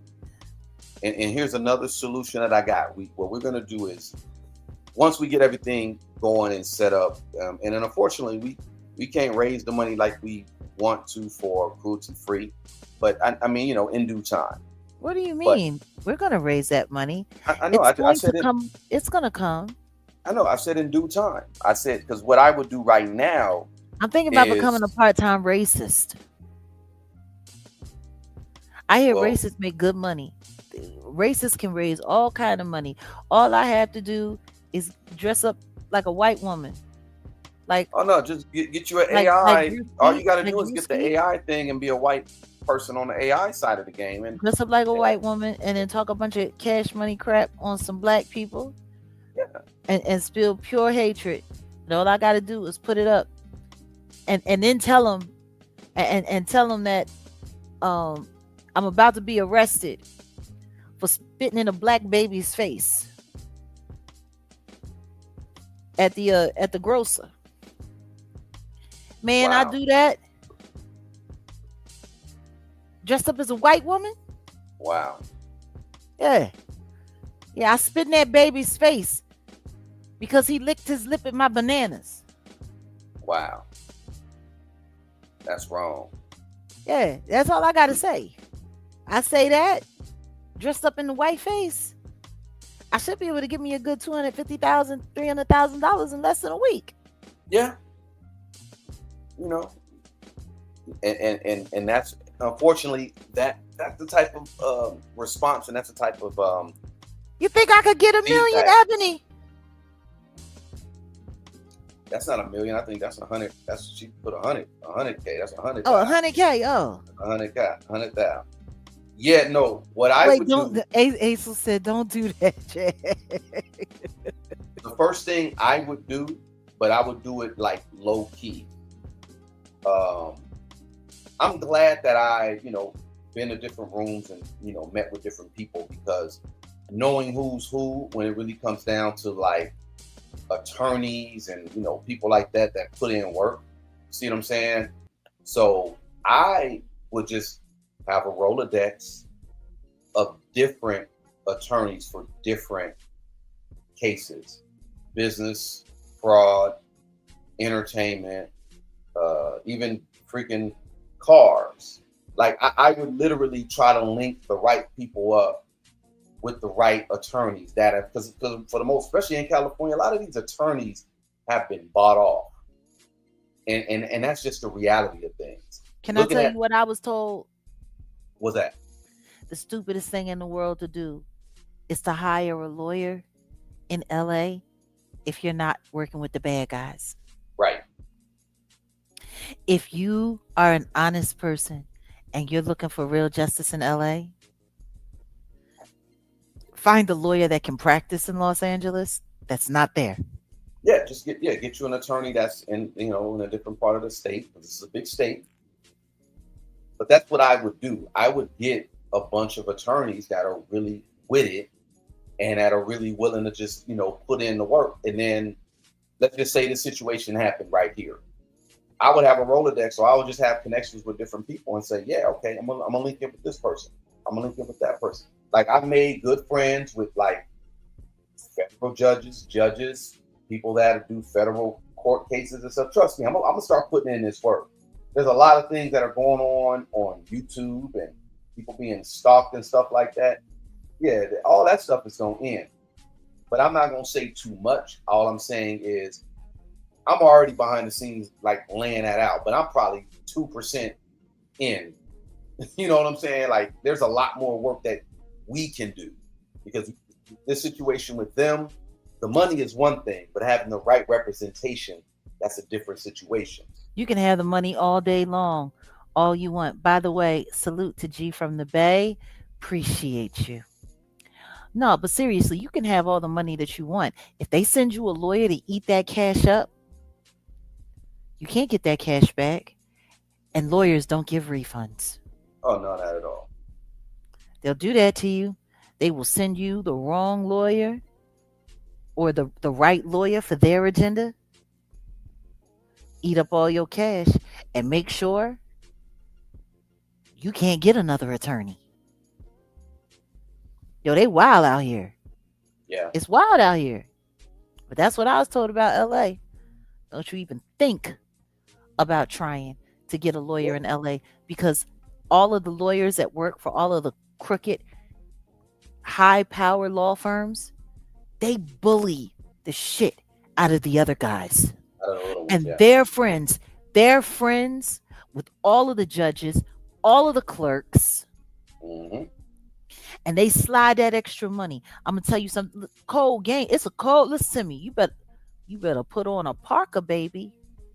You better put on a parka trying to, because ain't no justice in LA. Ain't no justice Not in at LA. all. And that's what I've been told.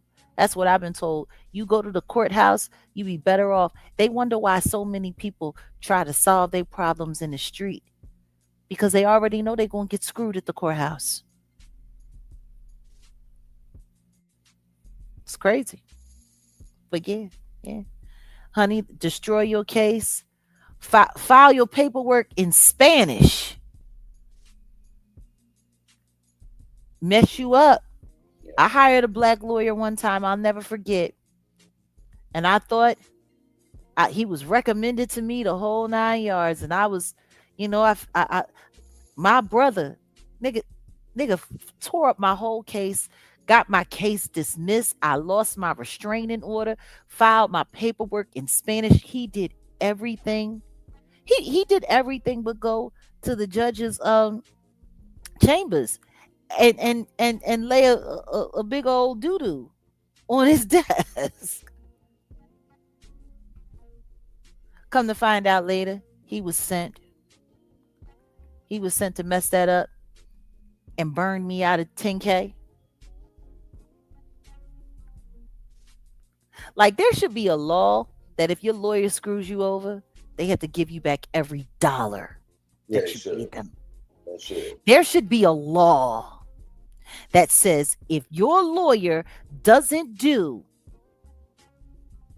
what they were hired to do, your lawyer is supposed to be compelled by oath to represent you zealously within every inch of the law. You sit there and you work up all that money and you give them all of that. Like for real, it's legal robbery. Yeah. I had an It's legal attorney. robbery. I got a slam dunk case. Got an attorney. This fool, like he just straight up fixed his mouth and said, the amount, like which was 10 times more than. I said, bro, if you don't hit black too, right? You get your ass out my face. Because yeah, they think and they think they can talk that. It's like, yeah, nah. And if you coming at me like that already, and we just now having a preliminary conversation, yeah, man, I'll beat your ass. It's like I ain't it's gonna that lie to you. serious. The only way I like a black attorney is if he works for a powerful Jew. I hate to say it, I that's hate to true. say it like that, but that's just real. That's Black true. attorneys, for real, for the most Janky, part, they can all kiss my ass. janky, janky. They can be janky. Let's just keep it a buck. Very few.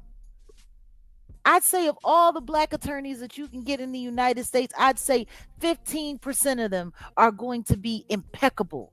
I'd say 20% of them are going to be reliable. The rest, Yeah, that I hate other to say it. 65%, Nah, I hate to they're gonna say it work like that. they're gonna work your ass over. And it's wild. Well, listen, Like I hate this. like Tyrone Blackburn, baby. Listen to me. It's crazy. I don't know what's wrong, but you could have a black attorney that graduated top of his class, has all of the stuff, understands everything. What I've come to realize is that most of them are worried about how they're going to make it into the big firms. So they're literally sitting there doing underhanded double deals and stuff for their future, not for your case. Mm-mm-mm-mm. It's wild.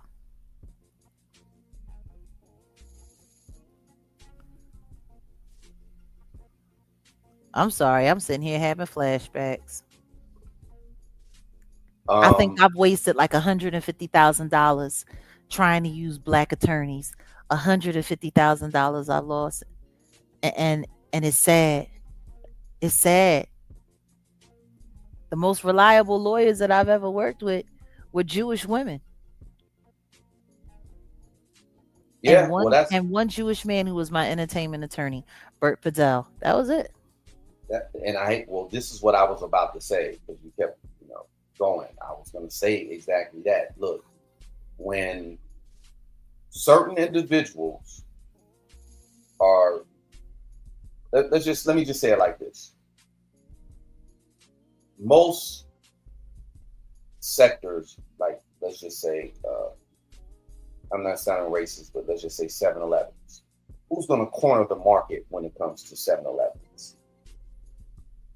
Right? Curry people. Y'all, Curry people. right, right. And I'm not being racist or nothing like that. I'm just saying most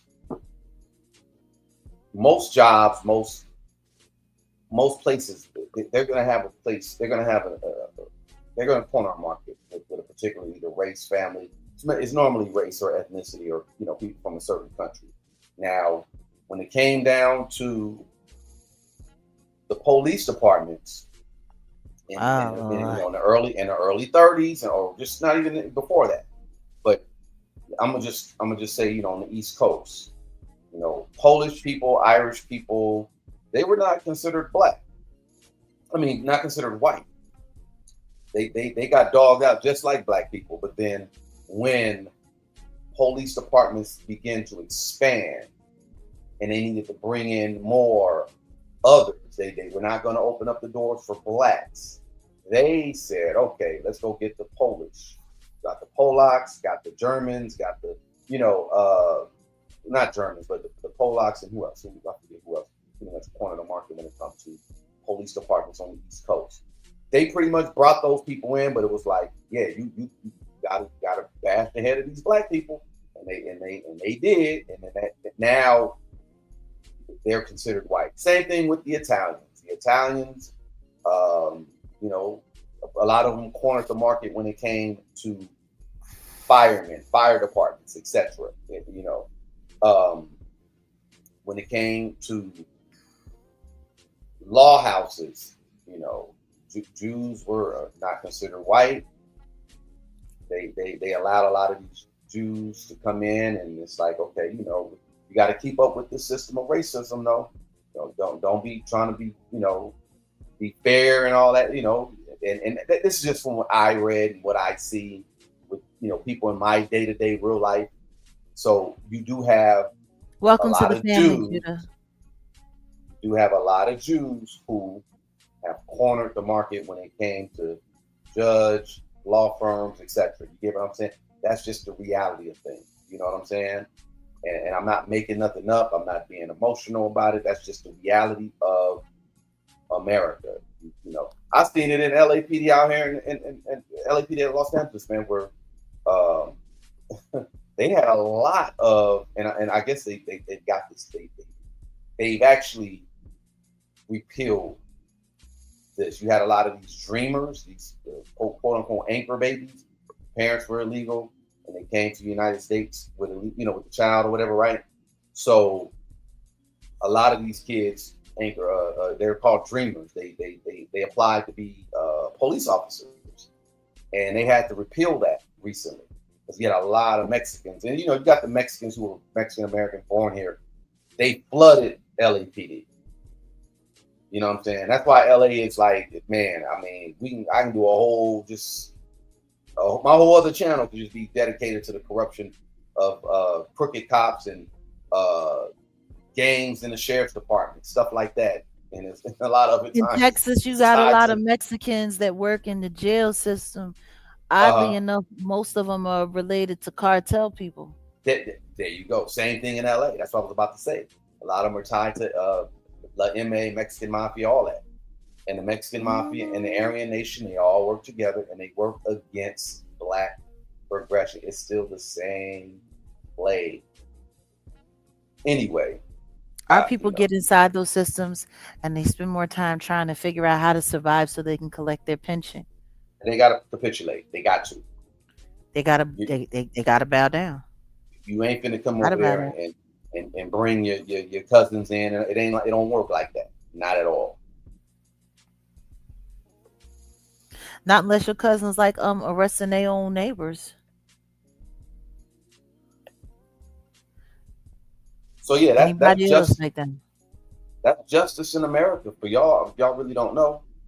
Um, yeah, he said, Cat said two mafias built the NYC, the Italian and the Chinese. Yeah, Yeah. yeah. And the Jewish mafia built Hollywood. So, um, so And yeah, just, here. and just in case y'all forgot, Well, we'll get deeper into that. I was gonna just jump into the whole thing about another solution because economics, the way economics is right now, and I think this just needs to be a quote unquote religion for black people who really care. Don't spend your money with people that ain't gonna spend no money with you. And so that means uh, even the boule blacks who don't really rock with you, don't spend no money with them. Don't spend no money with these hateful immigrants that have shops in your neighborhood and they sell you rotten products or they sell you products that ain't really good for you, that really, deteriorate your health down the line. Don't spend money with people that don't really rock with you. We got to really get it. That got to be the religion. The religion is self love. Number one, love yourself, protect your people, but also that's part of self love. Don't spend money with people that don't really rock with you. So, sisters, y'all buying these bundles and these weaves, and you go into the um, Korean hair shop, and they don't really rock with you. Like they like your money, but they don't like you. Stop doing that. I know. Right now in it's L.A. just like it and is with prostitutes. They don't like most of their jobs, but they love their money. well, yeah, well, that's why. Yeah, that's a whole nother conversation. Taking it all the way left field. Oh, Uh, everybody tricking. That's my point. Everybody's tricking. In one way or another, everybody's tricking. This nation ain't nothing but one big ass brothel. well, Let's be you got a real. point. You got a point there. Everybody's Uh, screwing everybody over to get ahead. the That's whore of just Babylons. yeah. Yeah, That's what they. It's in the Bible. I know. It's in the Bible. It say so. But the religion needs to be where, yeah, we're not gonna spend, even if I gotta go way across town. So you cut me when I was getting into the real good game. There's a store down the street. I know a sister was like, these people over here, they don't really rock with me. Even if I'm a nickel short, they're not gonna let me slide. I don't go to them no more. I'll walk all the way down here to Fifth Ave and go spend money with the Africans. And I'm like, yeah, that's right. Because go where you're appreciated, not where you're tolerated. I think if we just said, all right, we're gonna do this for the next 6 months, and the churches should be teaching this. Do not spend your money with people that don't love you. Period. So that's part of us. That's part of the solution right now. Just a little bit when it comes to the financial side, the economic side of it. Like I'm not giving nobody no money that don't really rock with me. That's pretty much how I'm Money looking is at things right energy. now. Yeah, Money is an energy, and where you source your energy says a lot about the quality of your life. You got to give the things that give back to you. yeah. You know, when I think about that older sister who, you guys were doing the protest for her so she could get her restaurant back. Yep. And she got it back. Yeah. And congratulations to her. Thank God people like you, like Billion, were there to stand in the gap, make sure everyone in the neighborhood knew what was going on. Oh, but we don't protect black women. Remember, Jag? You holding grudges. I don't I'm not. forgot about I'm not holding grudges. People in the chat remember this weirdo that's in here probably still right now lurking that. Why are you thinking about her? because it was just a few minutes ago, dear. That's why. I'm not thinking about that at all.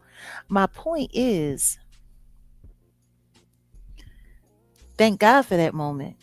And think of how many people that doesn't happen for. Think about how many people that run into that circumstance and they end up losing their business and nobody even knows. All they know is they come by one day and they came by to get some greens and some fried chicken, and the restaurant's gone. Well, what happened? Oh, they threw her out. Oh man, for Right. real? You Right. know, so we just we all just we can do a better job at being more attentive Yeah. with where we're spending our money, with who we're patroning, with what we're allowing ourselves to give our time and our energy to. Like for real, it's crazy. I wonder how much money all of the businesses around that courthouse where Carmelo Anthony's courthouse. Well, I wonder how much money they made. Probably enough.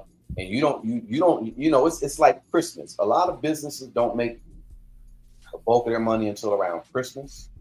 You know what I'm saying? Mhm. Around that time, when people go holiday shopping, so after Black Friday, etc. If you get an event like that, like right now, got FIFA out here in LA, $3-4 billion being spent right now. Right now. Diddy's trial, Diddy's trial Same brought thing. Millions. millions, Millions. millions to New York City. Yeah. Restaurants, Airbnbs, hotels, street vendors, shopping districts, entertainment complexes. Like Diddy's trial, it was like Diddy's trial brought like World Cup money to New York City. Straight trap. Like just oh, you're happy to hear that old girl got her restaurant back. Y'all remember when we went? No, Yeah. seriously, it was a blessing. It was a blessing. Diddy fed the city. He fed the city. It was the He, summertime too, so the he, prices on hotels were already going up, plus another 25%. Hotel he did. rooms that was running like $1,000 a night went up to just under what was like 2,500. He couldn't feed Daphne Joy, but he sure could feed the city. All right, What are you y'all. talking about? He couldn't feed Daphne Joy. She was on a liquid diet. Look, y'all. I put the link out there if y'all want to Oh, the link is in the chat. All right, guys, the link is in the and chat and for and anybody who might want to come up. because I'm gonna probably we'll talk because we were asking about this here, and maybe we'll talk more about it. But also don't forget the this is very important. We're gonna start doing a lot more over there on the kick side of the game, right? So here it is, kick.com/Jaguar, right? Get on over there and just subscribe. You know, it's already a few people over there. We appreciate y'all. It says 5 watching, but we need y'all There's to a follow. We need there's y'all a to sister follow. over here. Ooh. You say what? No, I'm just looking. There's a sister over here ripping Charleston White a new butthole for his little stunt that he's pulling We'll on see the Anthony family. what we got to do too. Here's another solution. We give these type of people no oxygen. Like I will not even Hmm. mention that cockeyed boob's name. You see what I'm saying? No Yeah, but it's need. good content. She getting the content off of it, so he made the family content. Now she making him content. Yeah. So yeah, like certain people are not good for us, and that's just what it is. All right, we got two Okay, people. guys, Got two people that done came up. Some person, we dropped the link in the chat. A It's A pinned. still 95. Your device is not connected. Ebony, you're here with us. What's up? Hey Hey, y'all, can you hear me? Yes, we yes. can. How are you? Hey, this is an honor and a pleasure.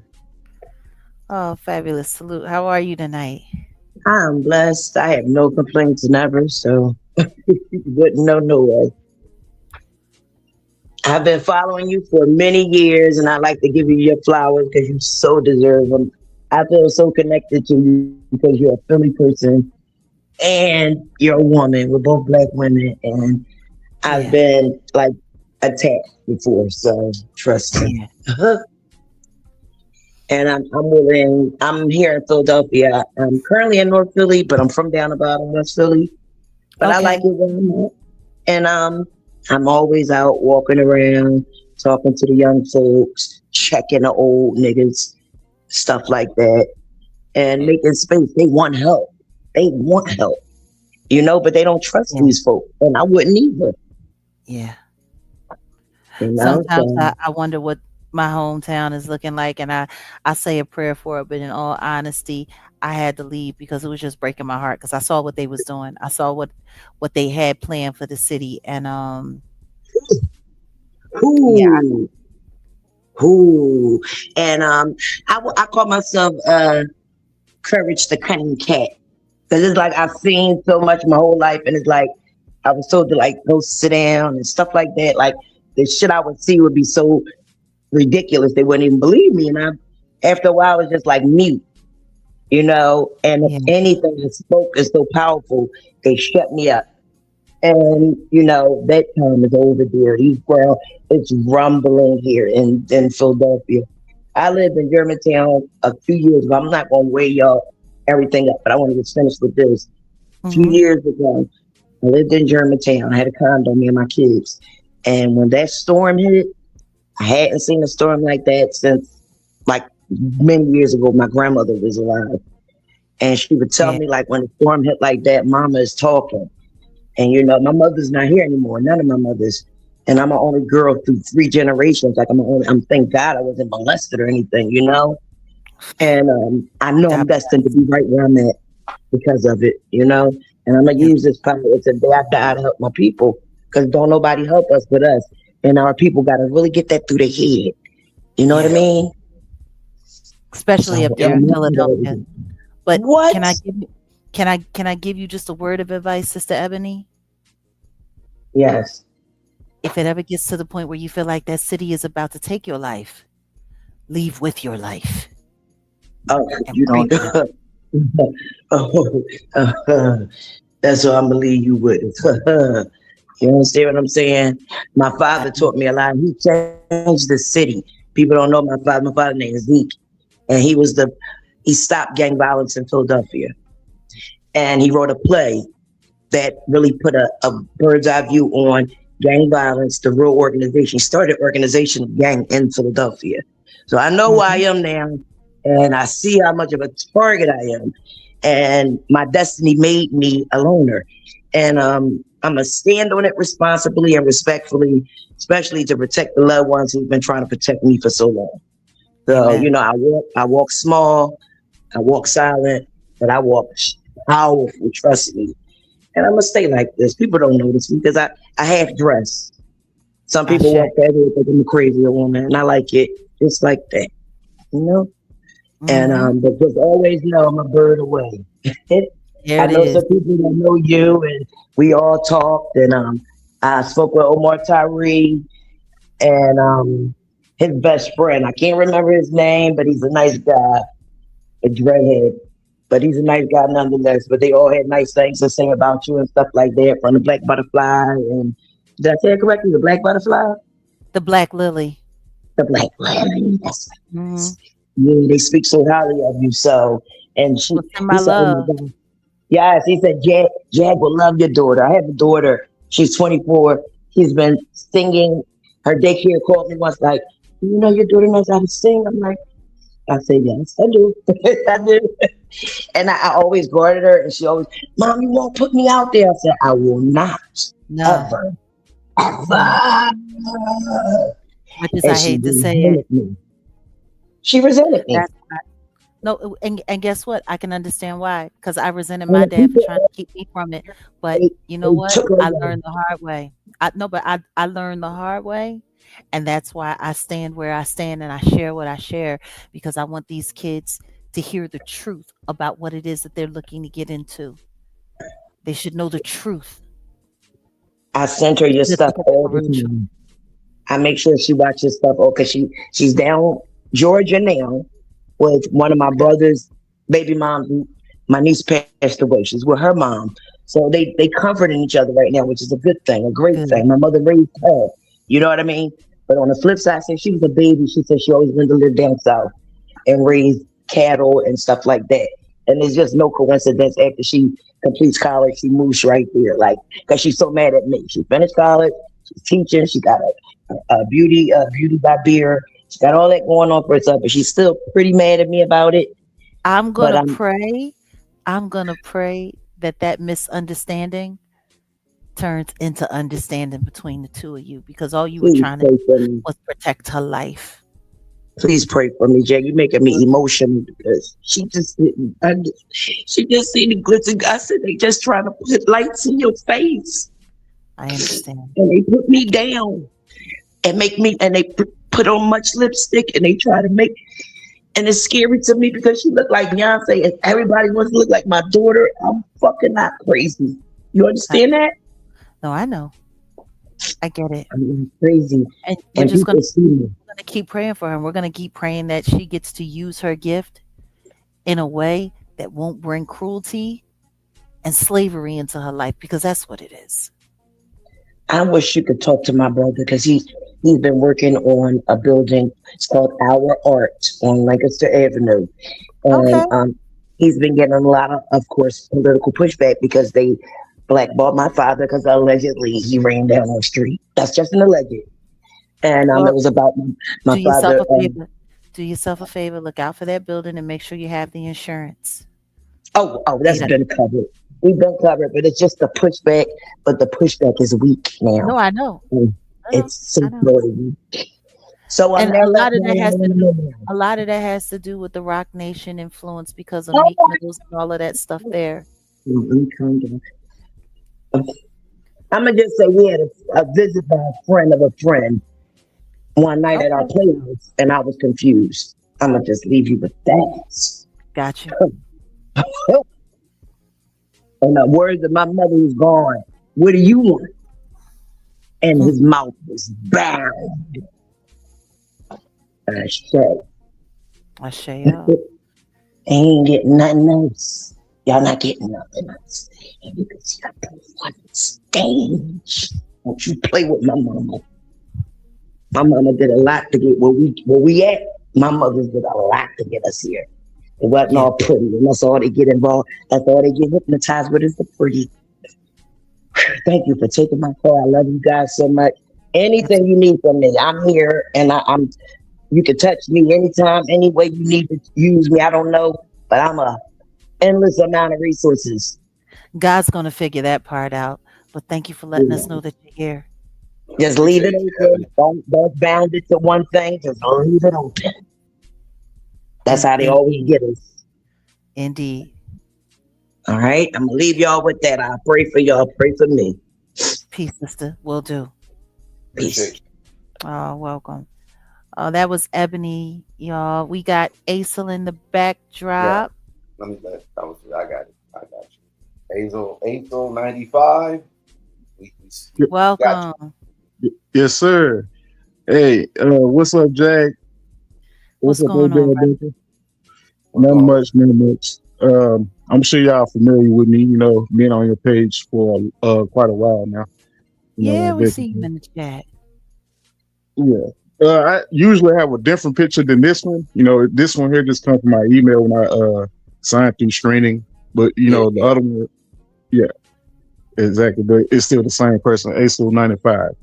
I'm down here Yeah. in Memphis, man, and like I'm supporting y'all from Memphis, Tennessee, Memphis native, which I'm born and raised.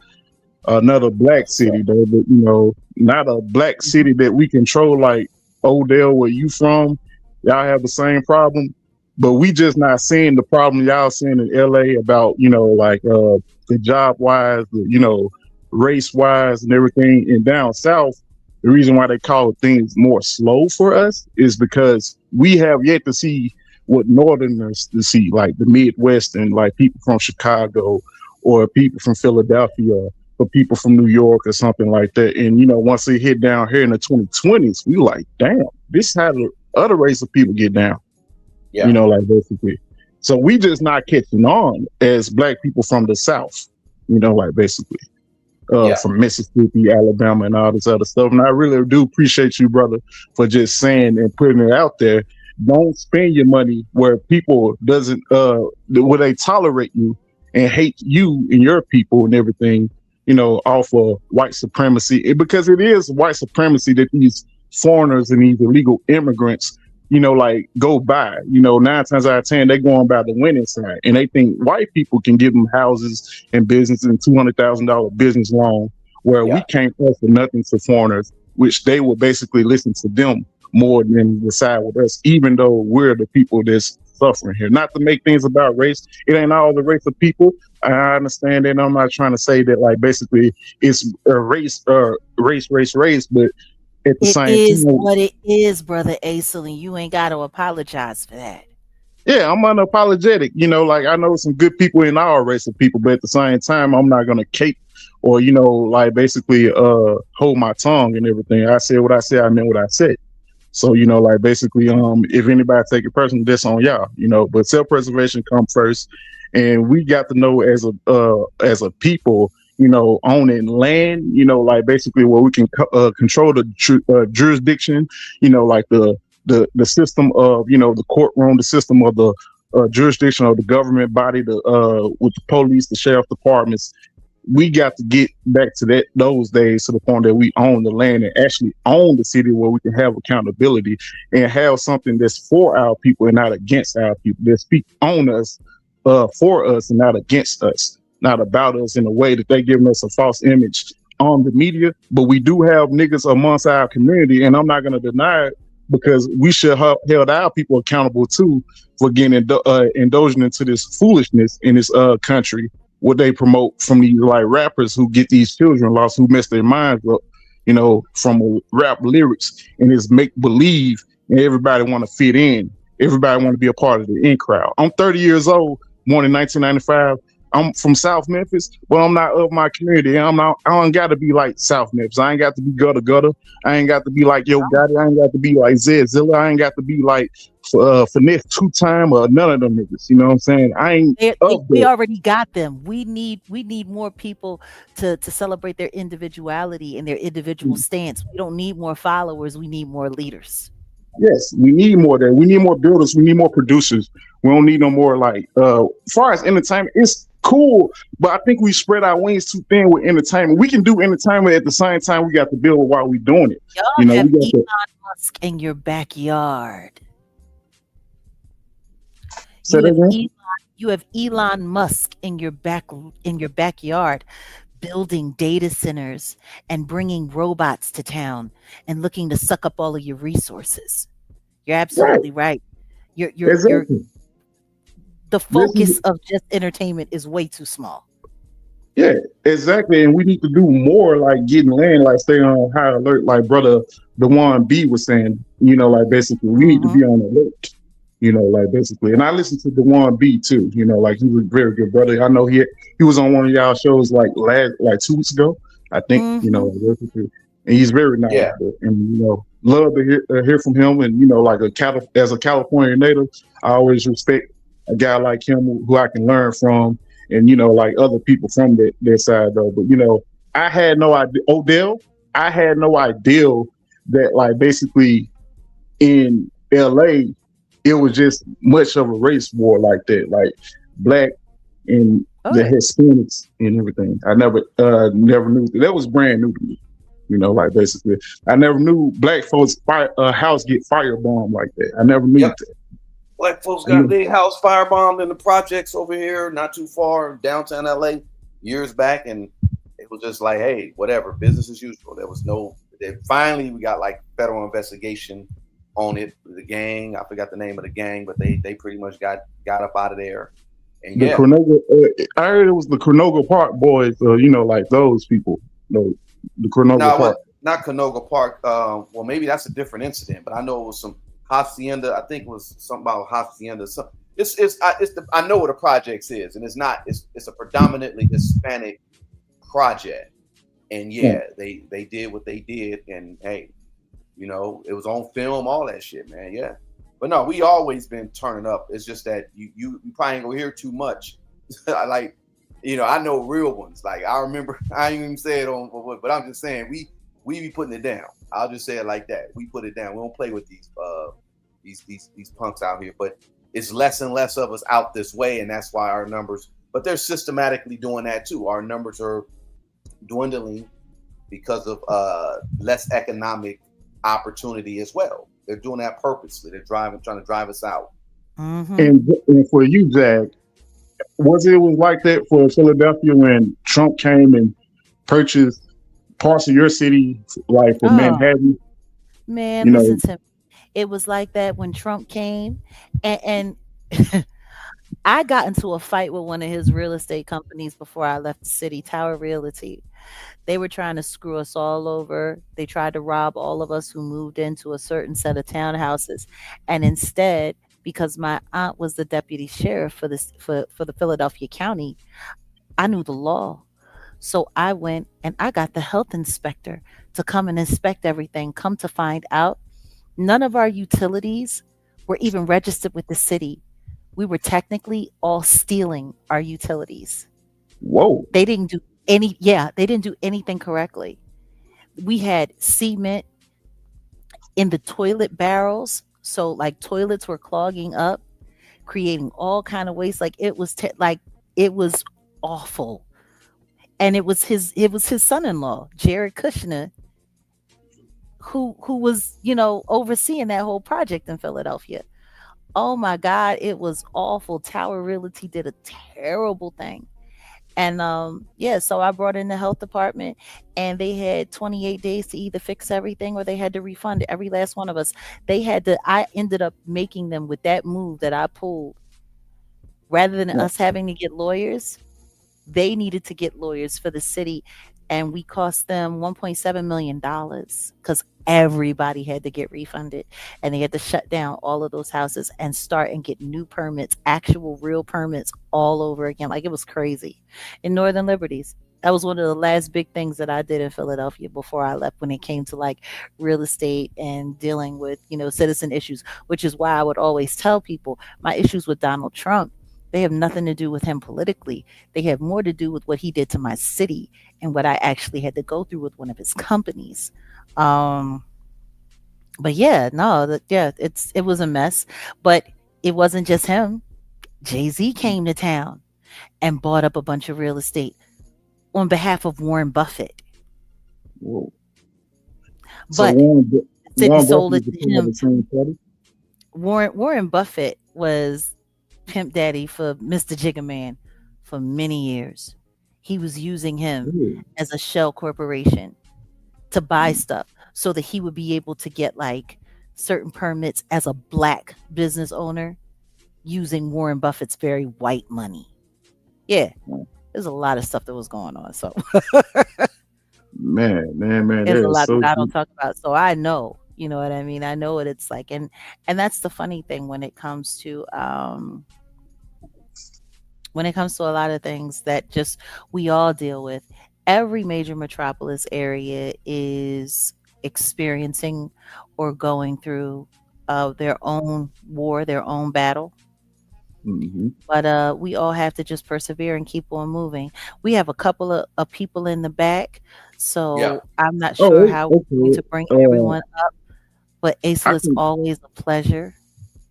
Yes, ma'am. It's always a pleasure to Sister Jag and Brother Odell. Is always a pleasure, man. I'm always gonna be in the crowd, listen to y'all. Like basically, still 95. So it was Yeah. good, man. It was a pleasure, talking to y'all. Please You all come have a back. good day. We love having these No, yeah. conversations. Appreciate And you, bro. one of these days we're gonna have to pick a day where we just have an open panel day, and we just, get a bunch of the people from the community up here and we all just sit here and really talk and trade ideas. I think that's so important. Yeah. Yeah. One more A lot of thing, smart people Odell. in the chat. Yeah, and yeah. And one more thing, Odell. The reason why I know about y'all city because I got cousins that I never met. That was from Los Angeles through my dad, and I never knew that we had family in Los Angeles and everything like that. So That's what's up. yeah, so Los Angeles family range expand through not just only Texas or Oklahoma and Tennessee too, and Mississippi.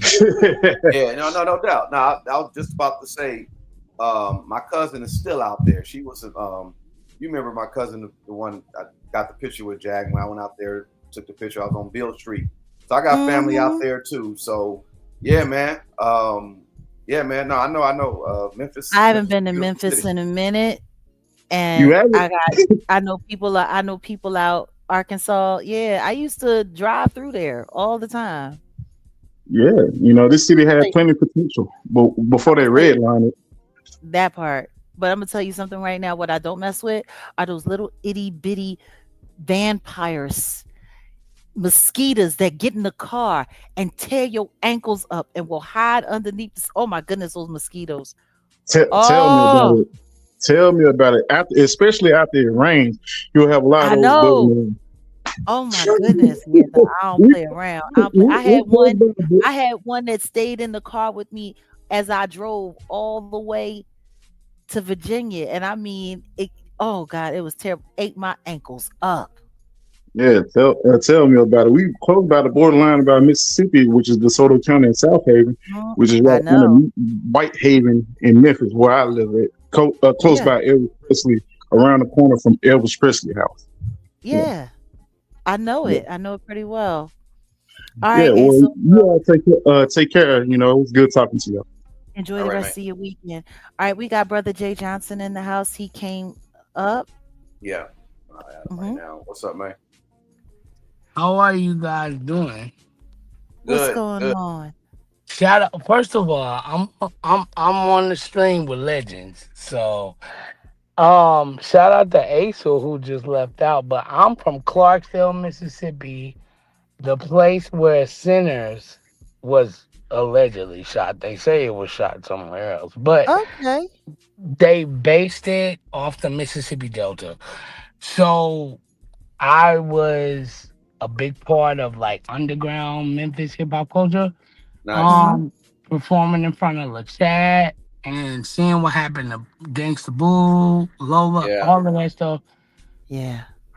Me being from Mississippi, I lived like on the outskirts. Like you have Clarksville, Mississippi, you have Tunica, you have Greenwood, Greenville. All of that's the Delta. So, like Hmm. me living in Robinsonville, I was closer to Memphis. So I worked in Memphis. I did my music in Memphis, all of that stuff. But I'm gonna say this: with Memphis, Jag, I am. I don't know. I think I'm a little nervous too. But for you to have called out the other day to say that y'all let Yo Gotti come and do XYZ facts, for them to have let Yo Gotti come and totally ruin a culture. Yeah. But I also was very curious in that moment because I wanted to piggyback and add Juicy J was Yeah. down with the program too. You know what I'm Yeah. Mm, saying? For me Yeah. to be in front of Crunchy Black, like my mom got married to Crunchy Black's cousin who had his side LLC, who he went with his record company after mm, he kind of separated. And just sitting with Crunchy, Crunchy told me it doesn't matter if society says you're too soft or whatever. Don't go into this gay agenda, hip hop, da da da. Da. Because I'm like I stated, I'm from the Mississippi Delta, so it doesn't matter my sexual orientation or whatever that was at the time or what it is now. It was about hip hop and falling in love with East Coast hip hop because we're Yeah. closer to the East versus being closer to West Coast. Yeah. Now, it became a very interesting thing when my favorite rapper became Kendrick. Yeah. mm. And I'm like, I like Pusha T, and that's why I be giving it up for Odell. Odell, shout out to you, bro. First of all, shalom to y'all. I know the Sabbath is over, but I'm Hebrew as well. So I So always say shalom to y'all. I just joined the channel, but y'all have blessed my spirit so much that I felt like I had to come up here and talk with y'all. It's crazy because linking with Kendrick, Jag, it took you, sister, to show me. No, it's always about your rules because it disappointed me. You yeah. know, the whole Drake and Kendrick thing Mhm. is disheartening to me because I held Kendrick in such high regards, as you Yeah. said. So to hear him be politicized, it hurt my Yeah. feelings. To see what Yo Gotti did with Glorilla, and I Ah, know this is a very, very much so public platform. I would never even say anything for the powers that shouldn't be to come after you or Odell. I know what's up. I yeah. saw what happened in that city. I saw the chat stand on her feet. She heard me perform, and the DJ gets on the mic right after she stands up and says he's hard. Oh, but we don't want to hear the elevator music. Boom. I'm like, okay, cool. Oh, I didn't take it offensively, but it's just mighty funny to me that after that, when they were doing a shakedown of Memphis, because and shout out to the brother that was on before me. I understand that, but Memphis Memphis knows what Memphis has done. Okay, I'm in Charlotte, North Carolina right now. Shout out to the East Coast, period. mhm. I love the East Coast, but Memphis, being from the Delta, living in Robinsonville, Mississippi, doing my underground music in Memphis, rotating with underground Memphis artists, all of that. Memphis is a crab in a bucket city. And honestly, I don't think that it was always that. But people look at Yo Gotti. Yo Gotti just tripled down on what Juicy J did Mm. Yeah. because Juicy J, to see how damaged Crunchy Black was, to sit with that brother and him to admit, yeah, we was talking about the 666. Yep. Yeah. And he gave an example of that beautiful sister Lola of Gangsta Boo, to give an example. Oh, well, say if Boo da da da da. It was always an agenda. And Jag, I give you so much big up, sister. You are a godsend because for you to even have your art, you know what I'm saying, be centered in just creativity and God vibes, that's something they could never take. Even though you and a lot of us who are fans who sit here, because I'm on every broadcast, and I'm like, y'all be talking about the stuff that I be wondering about. For you to still be on that same God wave, even after working with the devil, people don't understand the respect and the honor we should have for people that have danced with the devil but are still on God's side. Still follow the Sabbath, still say Shabbat Shalom. All of that stuff because we have been implanted here. We can't Yeah. help what our people did in the past. Our ancestors made mistakes and the Most High put us here. But to know who we are is such a key importance to the building Mhm. of our nation, to Indeed. the progression of our people. And I give double honors to you, sister, and brother Odell for keeping this going because when you spoke on Memphis, Yo Gotti has run amok through that motherfucker. And K Michelle, as talented as she is, and as She much as ain't she's getting no been through, damn. she sold it up. Not She getting no sold damn. out. She sold out. She sold out. For her to sit on Real Housewives of Atlanta That says that spoke volumes to me off top. I ain't even have to watch a fucking episode because I don't do that bullshit. You are bullshitting for her to agree with what Pusheisty did. All of this bullshit around Memphis was to try to get Memphis buzzing again. And like I said, shout out to that brother that came on before me. But Memphis is done, bruh. We sat in a key place with the pyramid being on the Nile. Mm. Stop playing. Mm. That shit is demonic. Gotti came down there, and I don't give a fuck. They can sue me or whatever, but this is fair use for y'all. I don't know if I need to even say that. But that nigga started so much demonic energy, Jag. Like Glorilla, it was so many female. Y'all, I was there.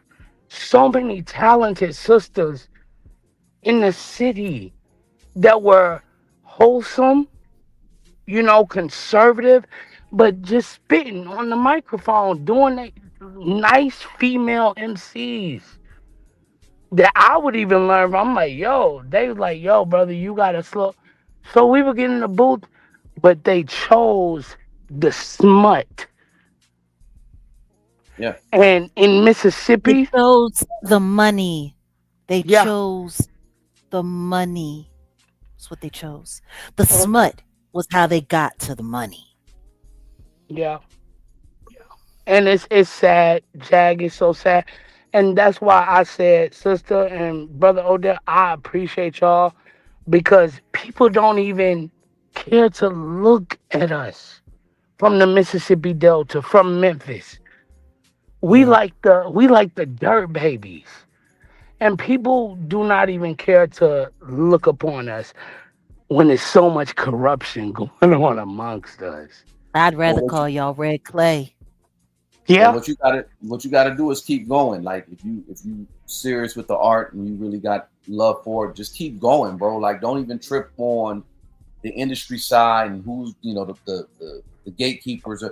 I will I'll just say it. Keep going because I know so many cats that I came up with and they just still doing it, kept going or whatever. Some of my cats that I came up with, they started working with RZA and the Woo, and it's just keep going. Like, even if you just stay independent.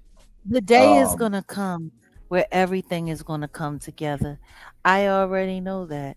When God yep, brings people together who inhabit his gifts and you honor using them the way he wants you to use them, he's also going to create that opportunity for you to be able to share them and share them in the way that he wants you to. That's why I don't be tripping.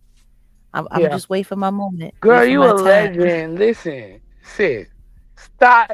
These Negroes and Pigros and Legros, they can't see you. Like, it's so crazy, Jack. My mother passed in 2024, right before her birthday, like 30 days before her birthday. You were on her top neo soul list. You know what I'm saying? Wow. She liked Lauren, and she liked you. She died of sickle cell. My mother made Oh, it to 53 years old of sickle cell. So the doctors were looking like, oh my God, like this is a top key importance. She's yeah, 53. The age of sickle cell, like the lifespan is 29 to 32 years old. yeah, She made it past that. So she mm-hmm. would always say, you have to listen, son. You want to do music? You need to listen to what the ones before you were putting out there as far as message goes. Now, it was like I said, and I'm not gonna keep y'all long, but the fact that y'all spoke on Memphis, shout out to everybody from Memphis, but the fact that you exposed it, Jag, Aqua, you are a blessing to so many people who can't say that because they scared that they might not be at K97 the next day. From people Yeah, from Memphis, no. But when you know, you know. Yo Gotti came and ran amok. I He know. ran And that's amok what and he and got that's rid what of everybody. and that's what Rock Nation sent him there Yeah, to do. yeah. He got rid of everybody. Rock Nation, and I'm gonna tell you, Jag, Odell, listen, y'all. When he first signed his deal, bruh, he had the video where he was in the motherfucking Wraith in the snow with the Mhm. red drippings. Mm. Very, very occultic, And very very demonic. ritualistic, demonic. And Yeah. everybody like, oh, yo, Gotti just leveled up. Da da da da da. Glorilla was a retarded little child working Yeah. at McDonald's. Oh, I'm sorry, I can't say that. She was a need child working at McDonald's. And I'm gonna say this again, and I'm gonna leave y'all with this. Y'all have exposed the people who have the God body spirit in them to truth, even when we don't want to hear it. As much as I used to love Onika, baby, y'all had to wake me up, and the barbs can come with whatever they want in the comments. That's not about because I supported her. I went to the A lot of people Friday did. 2 4, but when I saw Jag, when you open my eyes to what's really going on, Yeah. I can't support that shit, dog. I can't. I can't support it. And I'm not going to feel bad and be attacked no longer for not being able to support that. Kendrick was my number one hero. Yeah. But I to see know. how he was politicized, Jag, and for you to even say, I had high hopes for him, I sympathize with you in that moment because I'm like, man, bro, like, that shit hurt my heart, bro. To see Yeah. you linked up with this nigga, bro, and to be moved as a chess piece on a chessboard when your talent is so much more. Yeah. It's Yeah. crazy. It's Listen to me. crazy. I had hoped he was my high hope for hip hop. I really thought I was really hoping he was going to be there for the culture. I was hoping he was going to be that one. But you know what? If he's not that one, that means God's making room for that one. And that's just how I have to see it. And I still appreciate all that he offers. It's just Yeah, his talent it is hurts. never. But you know what, Jag? Hakwat, you never said that you took away from his talent. Oh no. And that's what I appreciate because you showed me, you and Odell have both showed me there's nothing wrong with giving them big ups to those artists that really do their artistry. But we have to wake up. Yeah. And having that brother on before me from Memphis, let's not missaturate Memphis with what it really deserves. It's a Rock Nation thing. The fact that you are taking on a giant, me and my grandmother pray for you, and it sounds wild. We pray for you that your spiritual armor is on 10. I say Thank shalom. Shabbat shalom every Friday night. And for you and Odell to follow the Sabbath, we are family. And to know that people don't think that that's important. People think that it this is is. whatever, whatever. But I had to, and I'm gonna tell you, I wanted to get your take on everything going on. I had a couple questions, so I've written things down in my Oh, other phone because I gotta we ask you we questions. we actually So, have somebody else We waiting got in the back. oh, okay, okay. Well, I'm so I don't listen. want to I don't leave want to them take no waiting for time too up. long. Okay, well, I will definitely get back to y'all with my questions because I have them written down. And no. we will do that. But you know what? I thank We're God gonna for have a y'all. no. We appreciate you. We're gonna definitely No, do we need to set up X. that Q&A. We need to We'll do set it up this that week. Q&A so we can have that conversation. Got to do it this Okay, week. absolutely. Well, And you make listen, sure you're there. I will definitely be there. I love you guys. Y'all don't know me, but I pray for y'all in the spirit because y'all are doing this is a spiritual warfare that y'all have taken on. And I want to give y'all encouragement from the Most High to keep going because y'all help people like me. I appreciate you, man. Oh, and we thank you. We just thank you for being you and for keeping that energy where it's at and for bringing it here and sharing yourself. Thank you for stepping up tonight.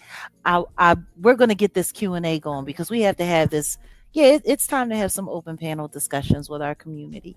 Yeah. Oh yeah, So definitely. thank you. Thank you. Well, shalom to y'all. I love y'all. Shalom to I'll you as continue to well. listen, and y'all have a blessed night. Okay. All right, you too. Awesome. Okay, we have a day with Devon. Thank you for your patience. I know you've been waiting for a while. Oh, no problem.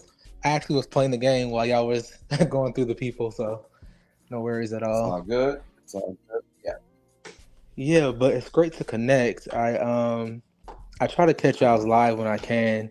You know, it seems like throughout time, I say throughout time like I'm just so old, but throughout time, like I always have particular people who I watch for like Mm-hmm. information and things that's going on like in the world, you know? Mm-hmm. And I kind of just you can I use my intuition for like what's authentic and what's not. Um, like certain people before it was before you Jaguar, I was watching Dick Gregory, Okay. and I got to Dick Gregory like when I was like 19 years old, 18 years old, and I met him twice, and so I got this authentic vibration from him, and I knew what he was saying was authentic, was true from himself, and before him it was Delbert Blair, and so Delbert Blair he's like into metaphysics. But it's always someone there. And so I say that to say that I appreciate the work that you all are doing. I'm grateful that there are voices like you and Odell to um, share with us what's going on, to give us the truth as much as you have to offer, and because it's needed, you know, because people like me, we try to find a voice to give us the raw details, not sugarcoating or being paid to market this and market that, but being real. So I appreciate that. As far as what we spoke about tonight with the the what's his name? I'm sorry, I got it's getting late. No, it's you talking about Carmelo? Yes, Yeah. um, the Carmelo thing. You know, everyone's been talking about it. My mother's been talking about it a lot too. And I do care about it. You know, when I see things like this, one because I'm a black male, it does bother me and affect me. But there's also a part of me that can't tune too much into it, and that might sound bad, Mm-mm. but it's That doesn't because sound bad at all. It makes perfect sense. yes, and it's because I understand that there might be some social grooming along with the political piece, Mm-hmm. and I know that at the end of the day a lot of this programming is just bullshit and the overall goal for us being here is to evolve our beings, and so I try not to get too caught up into the matrix of that kind of stuff because you get lost in the sauce, you know what I mean? Yeah. Yeah. Yeah. And you all you might have saw my comments, but recently I've been going to Costa Rica to go visit, and I'm just like I'm realizing how my environment is affecting my spiritual growth. You know, I'm into Right. meditation, cultivating sexual energy, all that stuff, and Mm-hmm. growing your being. And I'm just like, and I go to Costa Rica. The people there are so helpful. They're so kind. Even the black people there. You know how like in America, you can go like to a grocery store and a gas station, and like you might see like your people, and sometimes you know people will speak, but sometimes they'll look at you and give you like a straight face, a mean look, or you know, I'm not, Mm-hmm. you know what I'm saying? It's like this, and I don't blame them. We'll have grace for our people, Can I but we can I have. interrupt you for just 1 second? Yes, I'm sorry, I'm a motor mouth. Go on No. there. I just want to ask you one question. Yes. When you come home, do you feel like you left home? When I come home, do I feel like I left home? When you leave Costa Rica and you come home to America, do you feel like you left your home behind? Yeah, and that's how I've been feeling. Like I need to go back. Yes, Then that's how I've start been looking for feeling. your then start looking for your place. Oh my God. Yeah. If you come here and you feel like you left home to Yeah. come back to hell, That's then how I you know where feel. your home is. Yes. Yes. Yes. Thank you for that confirmation. Yes. Cause I've been on Facebook Marketplace looking at places to rent out there. To be honest with you all, we're we just So I guess I can say this. So I'm about to come into some decent money, and I'm thinking about, you know what, Devon, you're not going to buy no land in America. You're not going to invest in. You're not going to invest into this land. You're going to go invest into Costa Rica, and that's going to be your home. That's where you're going to go. I don't want to. I don't want to continue to invest in or live in a country that has shown me that it doesn't really care about people who look like me. Yeah. I'm not gonna say my people because, as we know, just because you're black don't make you my people. But I'm gonna say Mhm. people that look like me. You know, Michael Jackson has been this prime example lately. He Yeah. was the most kindest, one of the richest, the most successful entertainer, black person that we've had. And look how they did him. So who are we? Mm-hmm. Mm-hmm. Yeah. I'm not going to invest into this. You know, I have friends that are like, oh, become an entrepreneur, start a business. You're still feeding the mouth of the devil. So That part. No, even when you do that, you're doing the right thing because this whole system is finna fall on its own weight. So if you get anything, definitely look out, especially within this country. But You're just, yeah, going just to be able to, yeah. Go ahead. I'm sorry, Odell. no, no, go ahead, go ahead. No, I was just going to say you're going to be able to do more for the people that you love where you're going than you will if you stay. mm, yes. And I've thought about that. I thought about They that. I may said, need they may need somewhere to run to. The way yes, resources are being eaten up, it might be your job to be that underground railroad to a better, safer future or a more I productive, fruitful future. You might be the beginning of an exodus for the people that you care about. But guess what? How are they supposed to get there if they don't have any way to get? You know what I mean? Sometimes that's just what it is. yeah, And it just sounds like that's your journey. It yes. sounds like that's who you're supposed to be. And I'm sorry, Odell, please finish.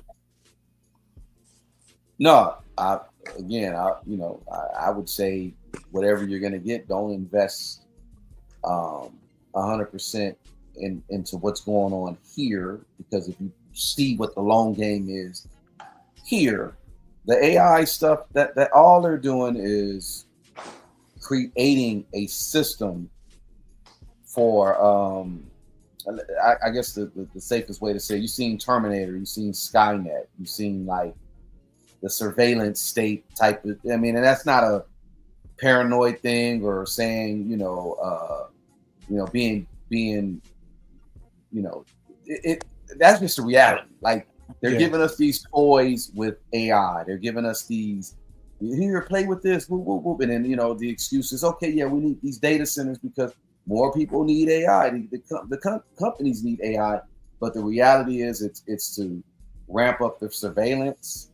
And then, the AI data centers draining all the water, whatever. Mm, I would say become a farmer. If you're gonna go yes. out there to Costa Rica, just get out there and farm and do some shit like that versus because I know I'm getting emails like, yeah, yo, invest in SpaceX because I'm like, man, fuck SpaceX, uh, fuck Palantir, fuck all that shit. Like, Yeah. but even though that's what's coming down the pike, it's cool, but I wouldn't put too much thought and energy into what they got going. We need to be thinking about what we need to be doing. What So we yeah, need to man, be doing. Yes. if you get on out there, and the thing is, our people, we don't run, so don't make it. I know some people, oh, you're leaving America, you're running. No, we don't run. It's not about that. Like I said, if it was up to me, most of us, we should already have like dual citizenship to other places. Still, have your foot in America. Everybody else do it. All these other Right. people, Exactly. they're not. They Th- don't 100%. Them Jews they're in Israel and they're here. The Chinese, they're in China and they're in here. They're over here too. You know. That's right. That's So right. I agree with that 100%. What y'all just said, I mean, that it's really speaking life into me. You're absolutely right, and that's what I planned on doing.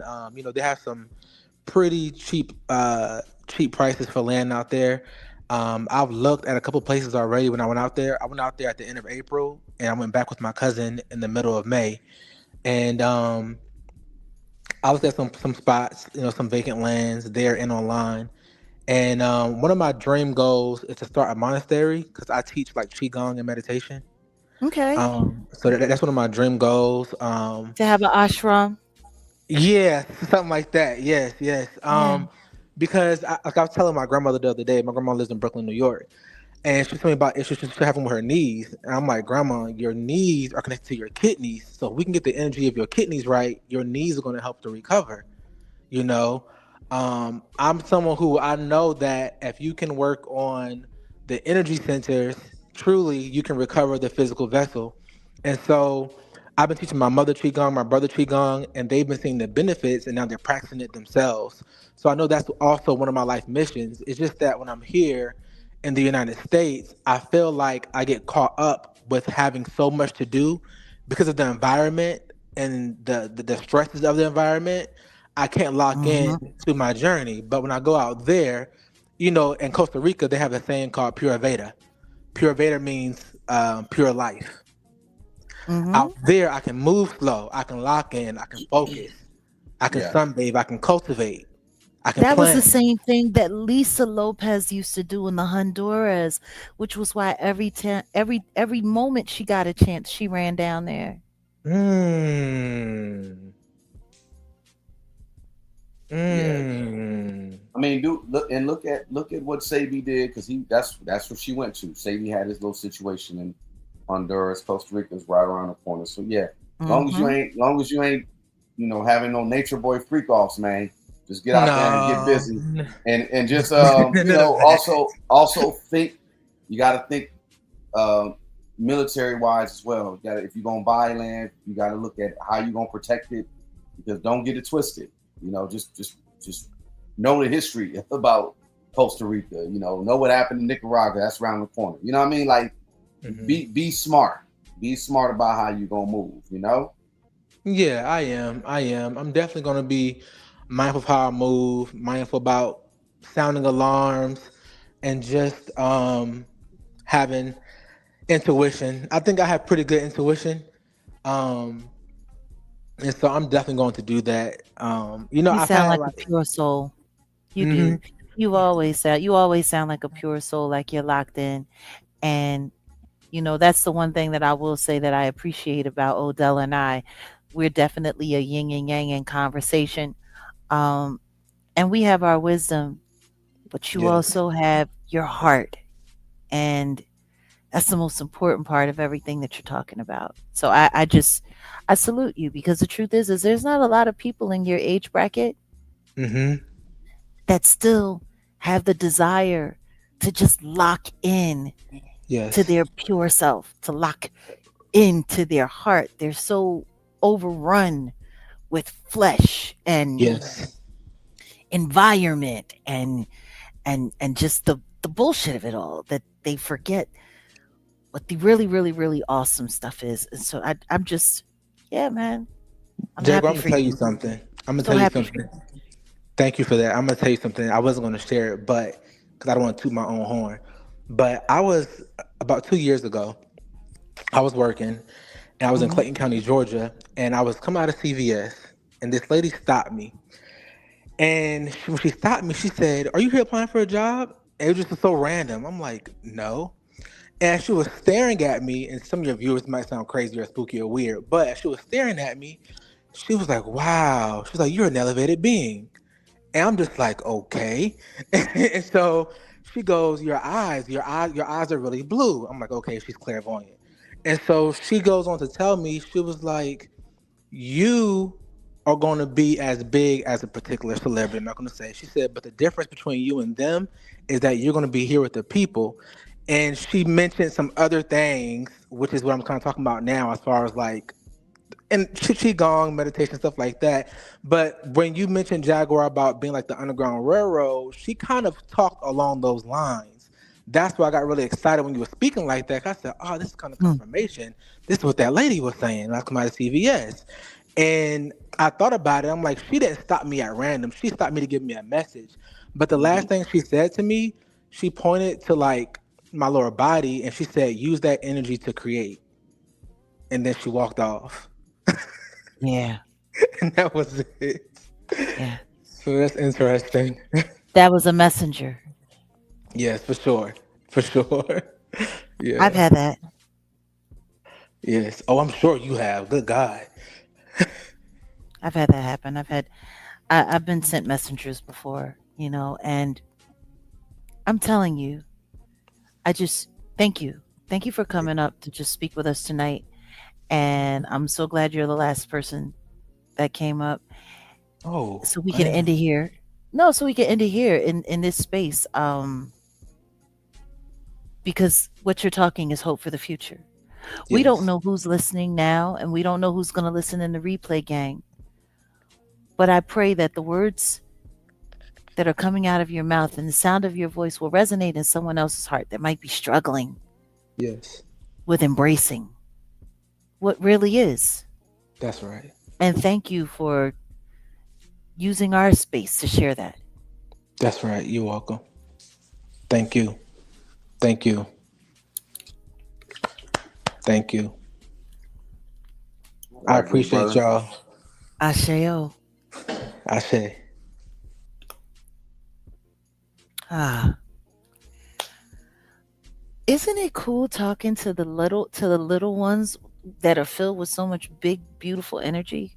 Yeah, just just you ain't gotta. They're already on a mission. That's the good thing. You know what I mean? You ain't gotta force or point them too far. And a lot of times they just want to get pointed in the right direction. You know what I mean?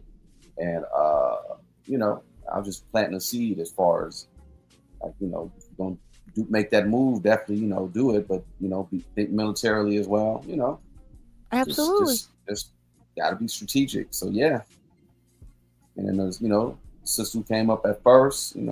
Shout out to her.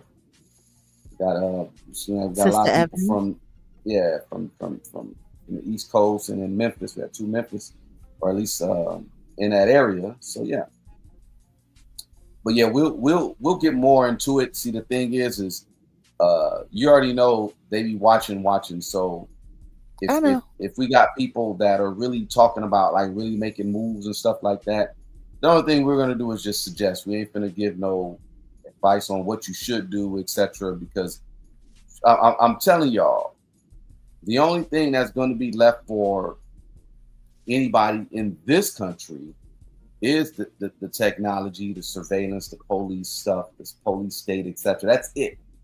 This is not going to be a country really like how it was of leisure and farming. I mean, you could farm, but it's not going. Trust me, it ain't going to be. So, yeah, like I don't want to say too much, but I'm just saying like Have you with ever that. seen that movie, Along Came Polly? No, You haven't? no, I haven't. We're going to have to watch that. There's a very important scene that happens in there. Ben Stiller, he got married to his first wife. She cheated on him on the on their honeymoon. It was really terrible.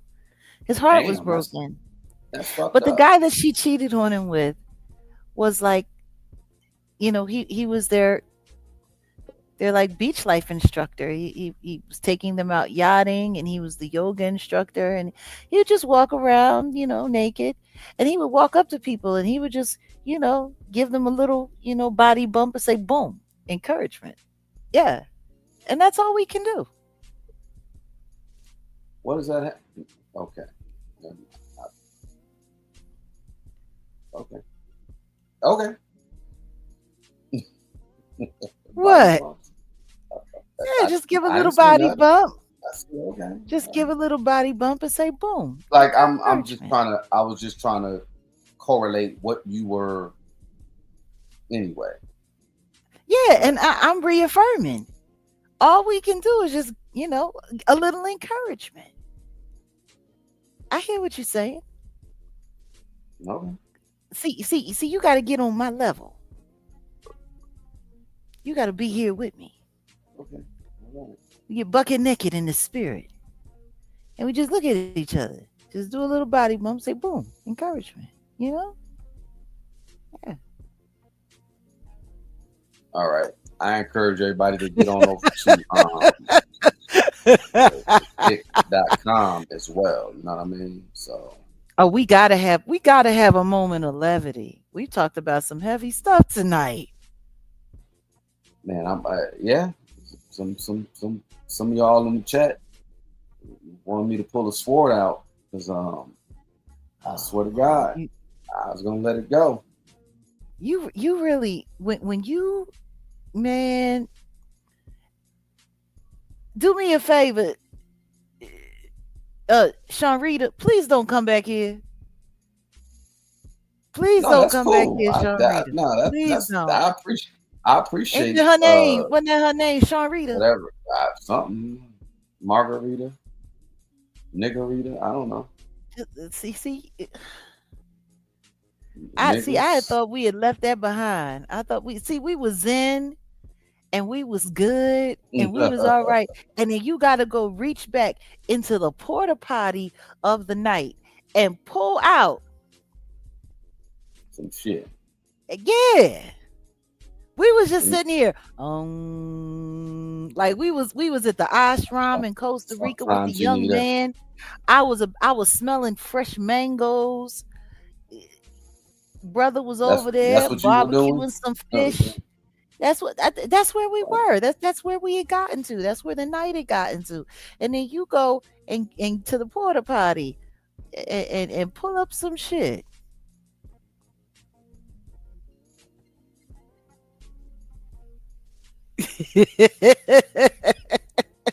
Thank you so much, Devon. Appreciate you. And to everyone, to Jay Johnson, to Aesol, and thank you, Sister Ebony. Like all of you, it was a really cool one.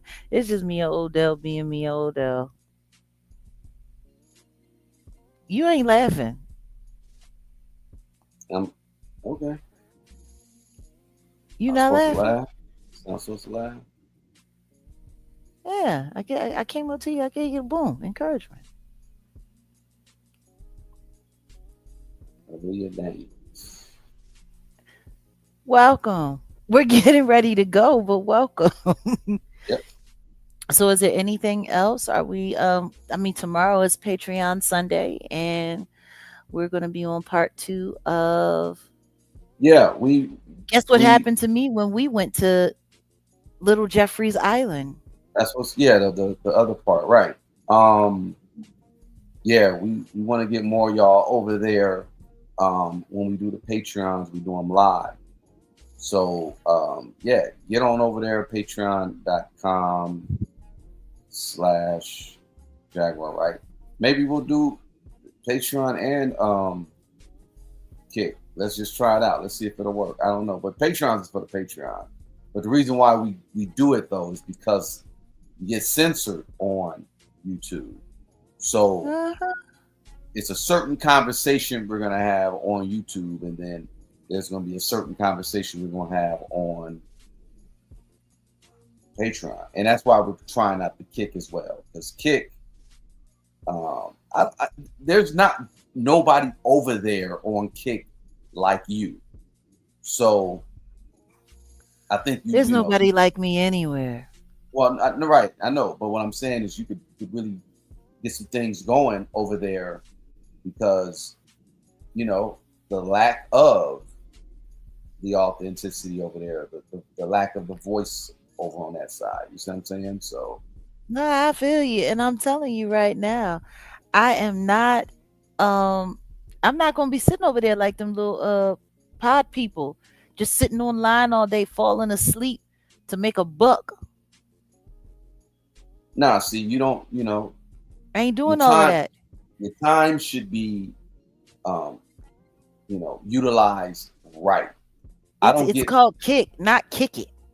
well, they kicking it over there. Yeah, they I don't kicking it get, hard. I ain't doing nothing. I don't get the streamer stuff, but I do get it from a surveillance state convert. You know, I get it.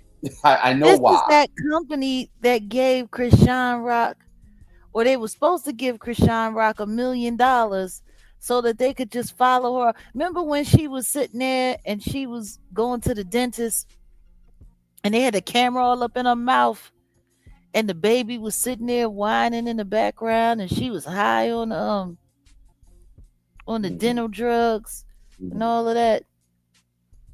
She did that on the kick. Okay. I remember it. It was a mess. But she just got out of jail and she needed the money. She was down there talking singing about the Yahweh and all Hmm. of that. Hmm. Yeah, that's what she was doing over there. But I don't think it worked out. I don't think they gave her all the money either. I don't know. Hmm. Well, Kick could just be a platform to where No, we gonna kick it. it's We gonna kick it. We uncensored. just not living over there. I'm not doing all the stuff that they doing over there. I'm No, just no, not no. doing. Yeah, I don't agree with streaming 24/7. Nah, that's nah. It's crazy. You're lucky if you It's get 2 hours from crazy. it. And people sit there and want to sleep live on the Yahweh. No way. Yeah, that when she was over there doing all of that, carrying on. I d- so yeah. On that note, we done. We'll see you at Kick tomorrow. We'll see you guys Patreon. You know the normal, Hmm. and prepare yourself because this conversation is going to get very, very, very thick. The part two of this conversation. Yeah, Um, it's going to get thick. And for those who don't remember, we had left off with the gentleman who was in the dungeon. yeah, yep. So yeah, 11 a.m. Pacific Standard Time. So that would be what 2 p.m. on the East Coast.